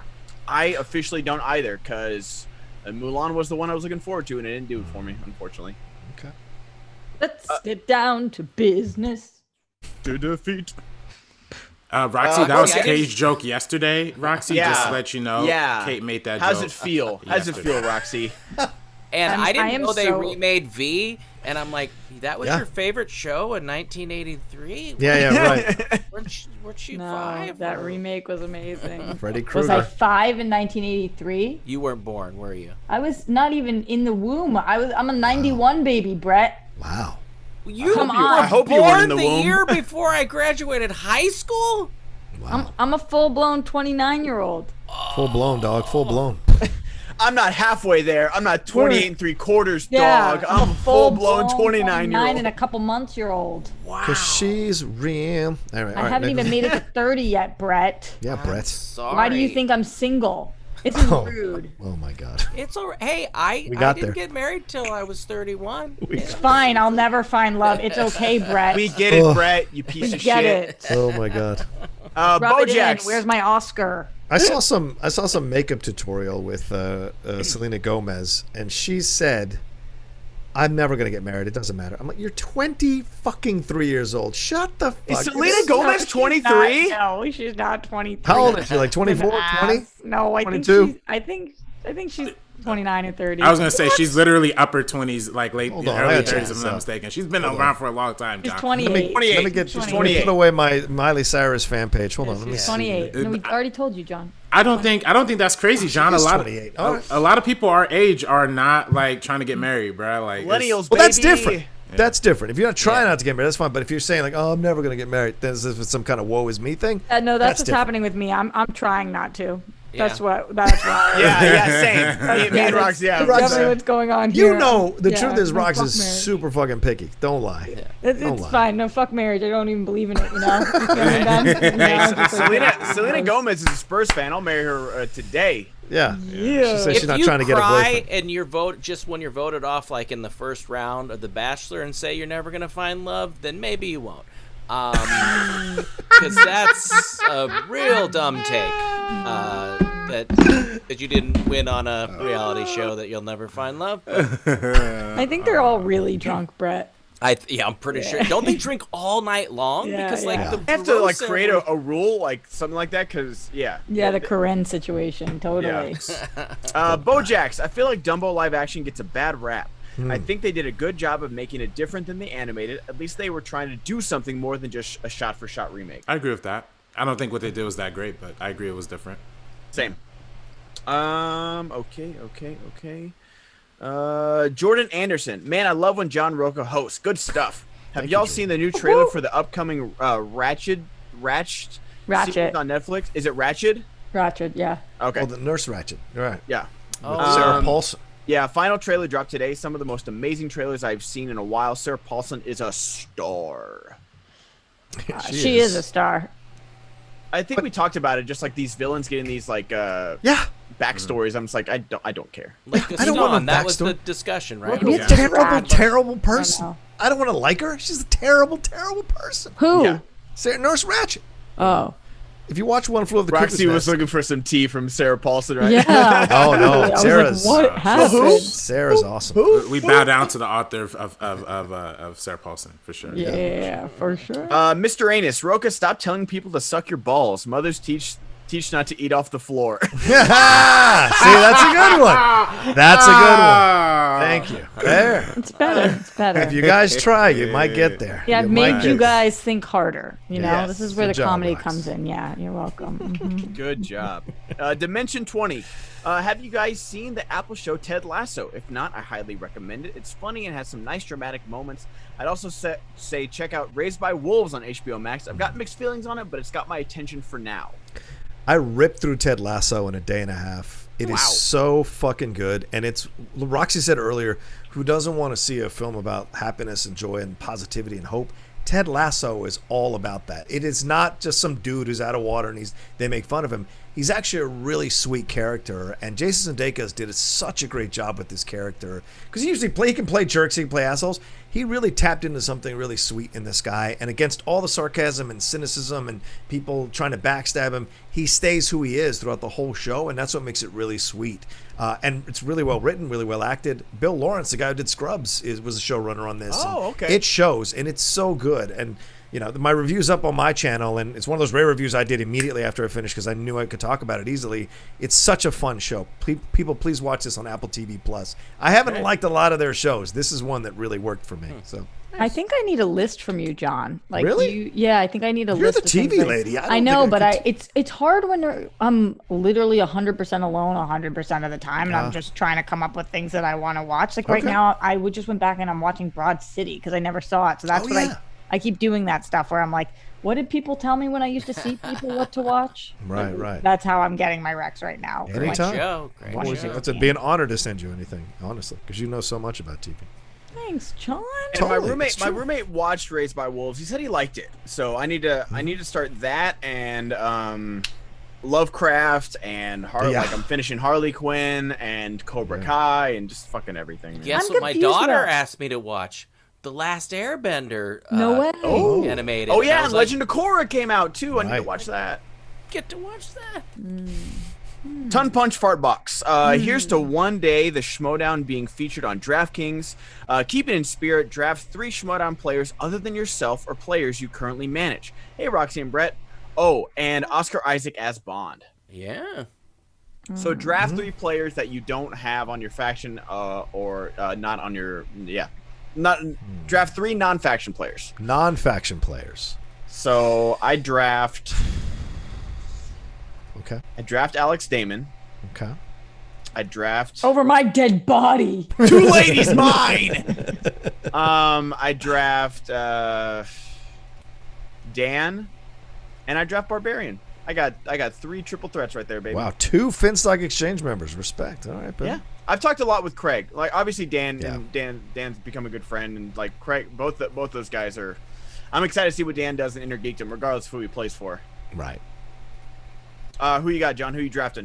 Me? I have to draft Jeff Snyder because I love Jeff. He's my favorite. Okay. He's my favorite human being on the planet for so many reasons. He is the best. His interviews recently are just killing me. He's incredible.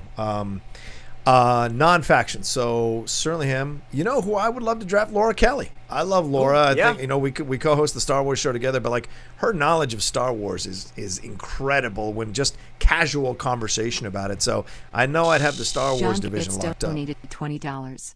Did you guys see the Xbox Series S reveal? $299 with no disk drive and about a third of the graphical power of their other next-gen console and less than half the graphical power of PS5.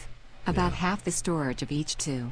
Still good value, I think. Yeah, I think it's great. I think it's an affordable option for people who can't get the newest gen, but still want to play the games. I think that's great. Yep. Exactly, because the only Xbox game I'm going to get is Halo. Duh. And I draft Ethan. Why not? You beat me twice. You should get to go. So Ethan, Laura, and Jeff. Roxy, who you drafting? It's really hard. I mean, I guess today my answer would be, these are weird ones. Rocha. Oh. I think you're a boss ass bitch, Rocha. Thank you. Andrew, who I think I could. Oh, guy? Oof. That would be. No, Chandru. Chandru. Oh, I thought you said Andrew. Andrew as sorry. well. Okay. Andrew. Taking my boy swag. I think I could do some sick things with him. And Marisol, who I think is that's a good one. really up and coming. And I followed her on Twitter the other day. No follow back, so I'm just waiting to be able to calling out Marisol McKay on the show. Well, I think she's sick. And her only problem is her manager is trash. So Wow. Take a shot. RB3, who you got? I would definitely. I gotta go obvious one. Andres Ace Cabrera, the greatest Star Wars player not on your faction. Oh, not on my faction. Oh, good lord. Oh, I missed the beginning of that question. My bad. Not on my faction. Okay, well, I would go with Chance, number 1. That gotta be the obvious pick. Number 2, I'd probably go with not on my faction, Sabrina. First cut crew gotta stay reunited. And then I would probably go with, I don't know, man. I'm not vying for most of anybody. I think Swag's like the perfect combination, so I never really looked at any other players. If anything, motherfucker, I'm saying right in front of your face. But I will say Rocha. I will say Rocha though. I will say Rocha is definitely the all-time GOAT. And if you have to draft anybody, you can't not draft Rocha. Well, you think he's the GOAT over Dan? Just curious. I just can't be true. Well, I don't think I'm the GOAT.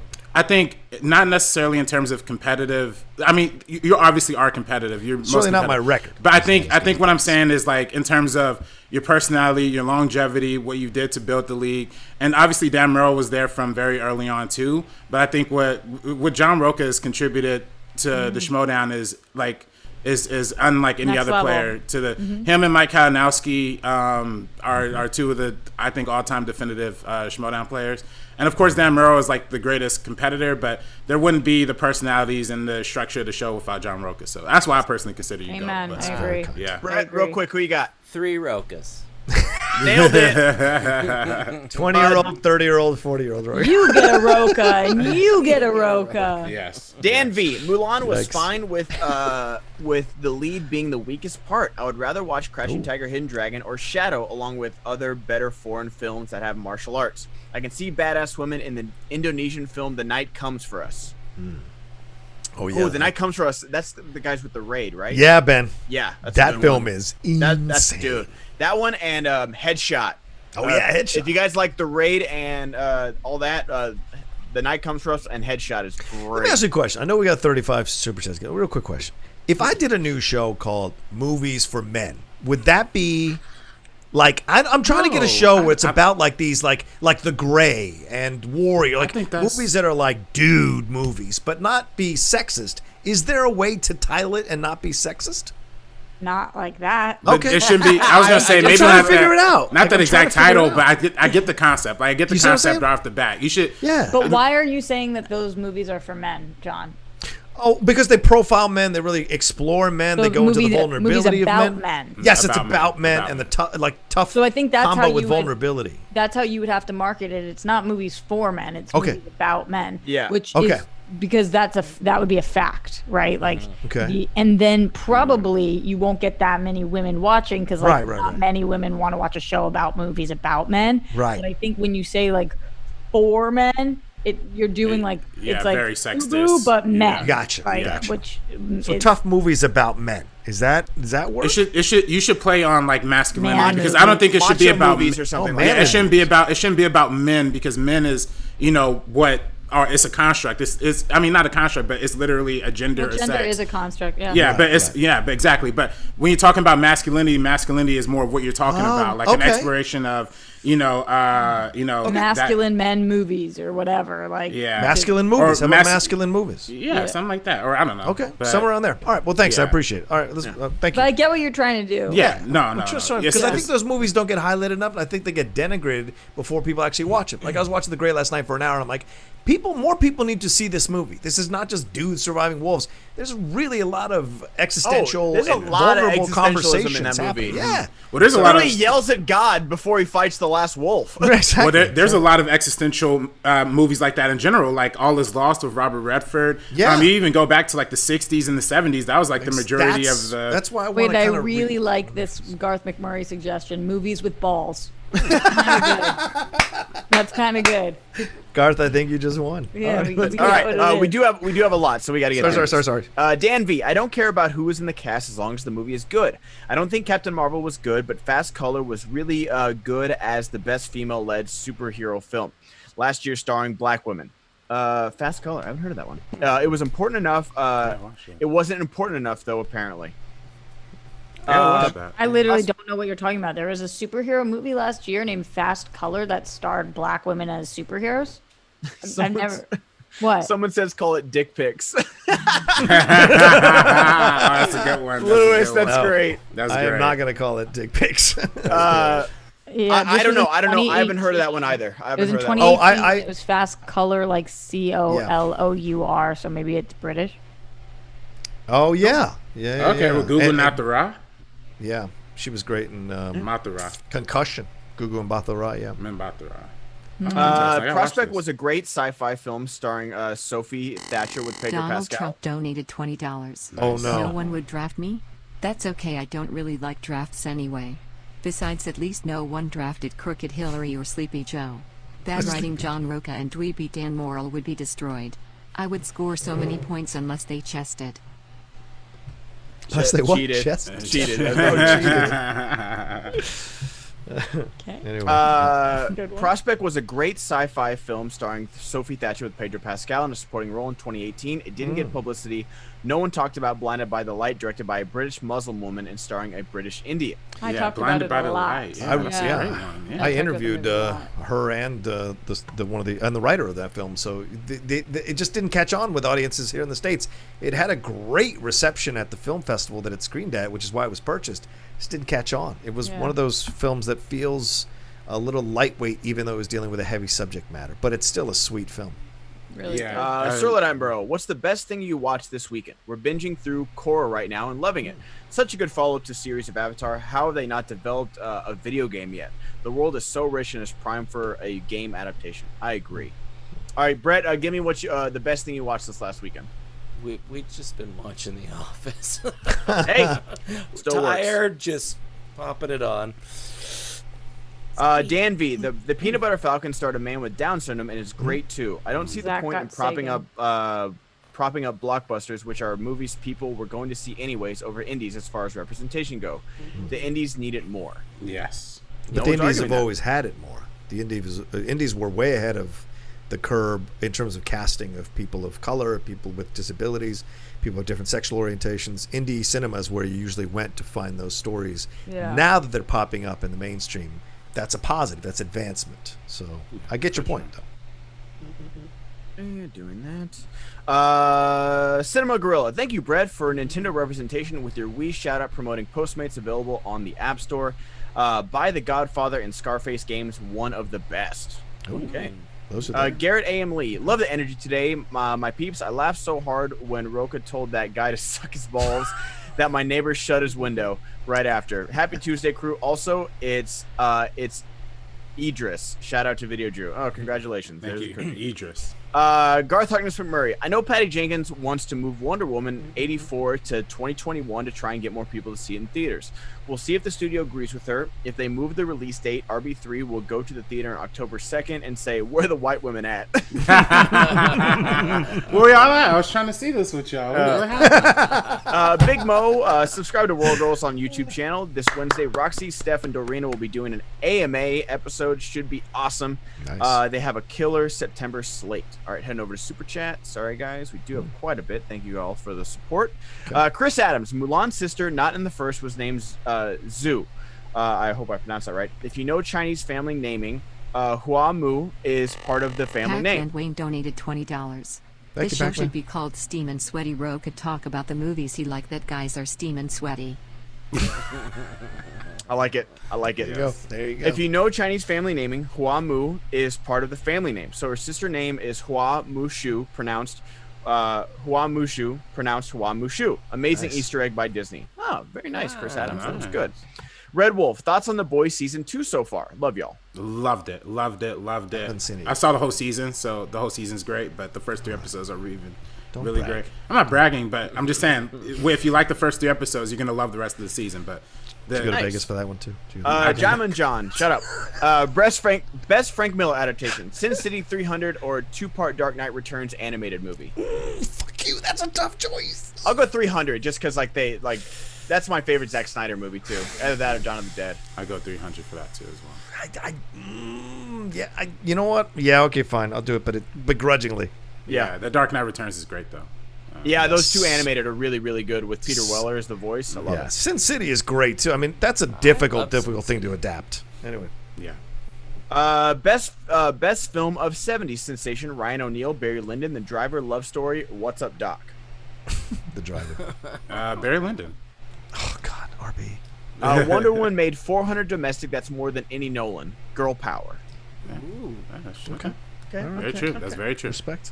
Bryant Brawler. They have made a video game for Korra. I think Platinum Games made it. Ooh, I have to check that out. Because that sounds amazing. That's good. All right, let me find my place back over here. Over on... Okay. Pac-Man Dwain with the Schmobot. 156 Impulse. So indoor dining getting pretty busy. Not a lot of people want to eat outside anymore. It's wild. I think people are tired of eating outside. I don't know. I mean, I like the patio. It's just hot. In San Diego, there was that kind of like indoor-outdoor thing. So we got to eat indoors a couple times, but it was kind of pseudo outdoor. So they're adapting, and I think people slowly moving forward towards indoor dining for sure. And we got about 5 minutes left, guys. 5 minutes left. So sorry, I know we're running a little bit over today.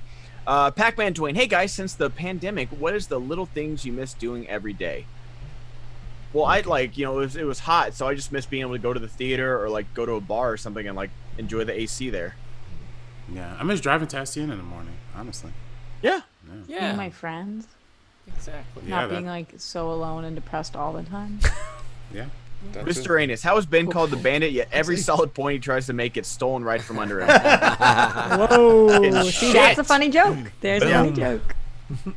Pac-Man, I wish to wish the wish you wish to wish, but if you wish the wish the witch wishes, I won't wish the wish you wish to wish. Top 5 tongue twister, did I get you? No, you didn't.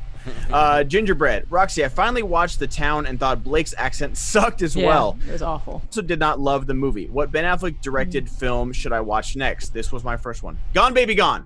Absolutely. Yeah, I love that movie. Really? I liked Blake's accent. Was that terrible? No, Blake's accent was really not good. Really? Yeah, it was really rough. Really rough. And I really like her. It was just a tough accent. You're the fifth guy. Figure it out. Figure it out. Wait, what? What's that? That's when she says it to him. That was your Boston, though? No, that was my imitation of her accent. Oh, okay. Figure it out. I'm like, John, you're usually pretty good with accents, man. That was not a... No, I try really hard not to. Gone Baby Gone, though, for sure. Yeah, Gone Baby Gone is Ben Affleck's best movie. I agree. No. The Town is his best, but I agree that's a good. Think so? All right. Yeah.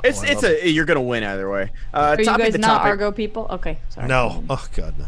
I haven't seen it. Topic Zero to topic. Dark 30 was better. Why is Rocha watching Selena Gomez makeup tutorials? Is he doing research for a new show on Outlaw Nation? Such a fair question. He'd get away with a wee bit of contouring for sure. Listen here. That's fair. Listen here, y'all think I don't know shit about shit. I'm always watching stuff. You know shit about shit. Yeah, I'm always pop culture aware, but I'm not. That was popped up on my feed, and I was like, oh yeah, let's see what she's got to say about stuff. I like Selena. Plus, she's Latina, so I like to support her, man. Yeah. All right. Bella, have you guys seen that I'm Thinking of Ending Things on Netflix? My least favorite Charlie Kaufman film so far. What films do you guys think comes off pretentious? Ben, your eyebrows are gorgeous, by the way. Oh, why, thank you. I needed that. Do you pluck or wax? What do you do? I don't do anything. These are natural, baby. Wow. I don't know how to do You're that. such a liar. I swear, I don't do anything. Come on. But I got my, Roxy, those makeup mirrors that have the one side is normal and then one side is super zoomed in? Obviously. Boy, did I not need to look at my pores, man. Woo! Yeah, that zoomed in is a tough look. Yeah, it's tough. But what's the most, we'll end on this. It's the last Streamlabs, guys. Okay. What's the most pretentious film you can think of? Fucking Phantom Thread. Wow. Really? I don't think that's. Wow. It's so pretentious. Okay. Everybody loves Phantom Thread. It's so good. Well, I haven't seen it yet, but Tenet. I don't think that's that pretentious either. I personally would probably go for what's the one that Tom Ford directed? Nocturnal Animal. Nocturnal Animals. I thought that was a little pretentious. What? Yeah. Oh my God, that was so visceral. Interesting. I love Nocturnal Animals so much. I'll go with Only God Forgives. That is pretentious. Nicholas Winding Refn film. I like it, but it's not for everybody. And I got it in before Jonathan Caro said in the fucking chat too. Still in your points. Isn't Mother the choice here? Mother. Yes, Mother is the actual correct choice. You're right, John. I mean, that fucking film was like, oh, God. Hey, do you understand Bible allegory? Well, here it is in your fucking face for 2 hours. And Eat, Pray, Love. Super pretentious. Eat, Pray, Love. I don't know about that. Julia, you are coming for my movies today. Julia, no. The book is great. Moon. Moon? Alrighty, we all got to get out of here. Rocha, hit it. All right, thank you all so much for watching us here on this lovely Tuesday. Before we go, we got to promote some things. Yeah. Yes, we have, guys. This Friday we have Ben Bateman facing off against Dan Murrell again. Bateman versus Murrell 2. The first one is still after all the crazy matches we've had this year. It is still up for match of the year going into overtime. So we've got that title match. And then on the undercard, we've got Janine versus Warfather. Janine the Machine versus Warfather. Yeah. If you guys didn't watch Brad and Jen's show, I'm hoping we put that on YouTube because Janine and Warfather came in and dropped some great promos. It's going to be an amazing match. So go check that out. Make sure, it's $10 patrons get it for free, just like all the other pay-per-views, or it's $5. So make sure you guys get that this Friday. It's going to be amazing. Get it. And also, you guys know he dropped the slate. Christian Harloff dropped the slate last week of all those great new shows that are coming. And one of those shows that are coming back is One-on-One. And it's coming back this Thursday. And his first guest is Xolo Maridueña, who is, of course, the lead from Cobra Kai. They sat down, and he had interviewed him with Collider Live before. So he sat down with him again to kind of have a second conversation, a further conversation about the things they talked about. That is dropping this Thursday on Spotify. Don't forget about that. One-on-One back this Thursday. And I think RB3 is going to put the link to that in the description so you can watch it on or listen to it on Thursday if you want. And Christian, if you know those one-on-one shows, and I was a guest of his, very fortunate to be a guest of his, you know those are good shows. So this is going to be a fun conversation for him, for you guys to watch. Cool. All right, thanks everybody for watching this episode of SEN Live. Hope we brought a little joy into your life, picked up your spirits, got you going on with your day, or got you motivated to start your day, or ended your day in a positive way. We love doing that for you. Thanks to the man over there, RB3, for helping us do all the things we need to do here on this show. Thanks to Ben Goddard for producing the show. Big thanks to Roxy Striar for bringing all the humor and the love and the joy and the unique takes on the world. And my man Brett Sheridan for being the assassin of comedy over there, the assassin of comedy. And thanks to you all for all your Streamlabs, Super Chats, and Schmobots. We appreciate all of it to keep us going. And take care of yourselves. Have a good rest of your day or evening. And don't forget to join us back again tomorrow at 10 a.m. PT for another brand new episode of SEN Live. Take care until then. Peace.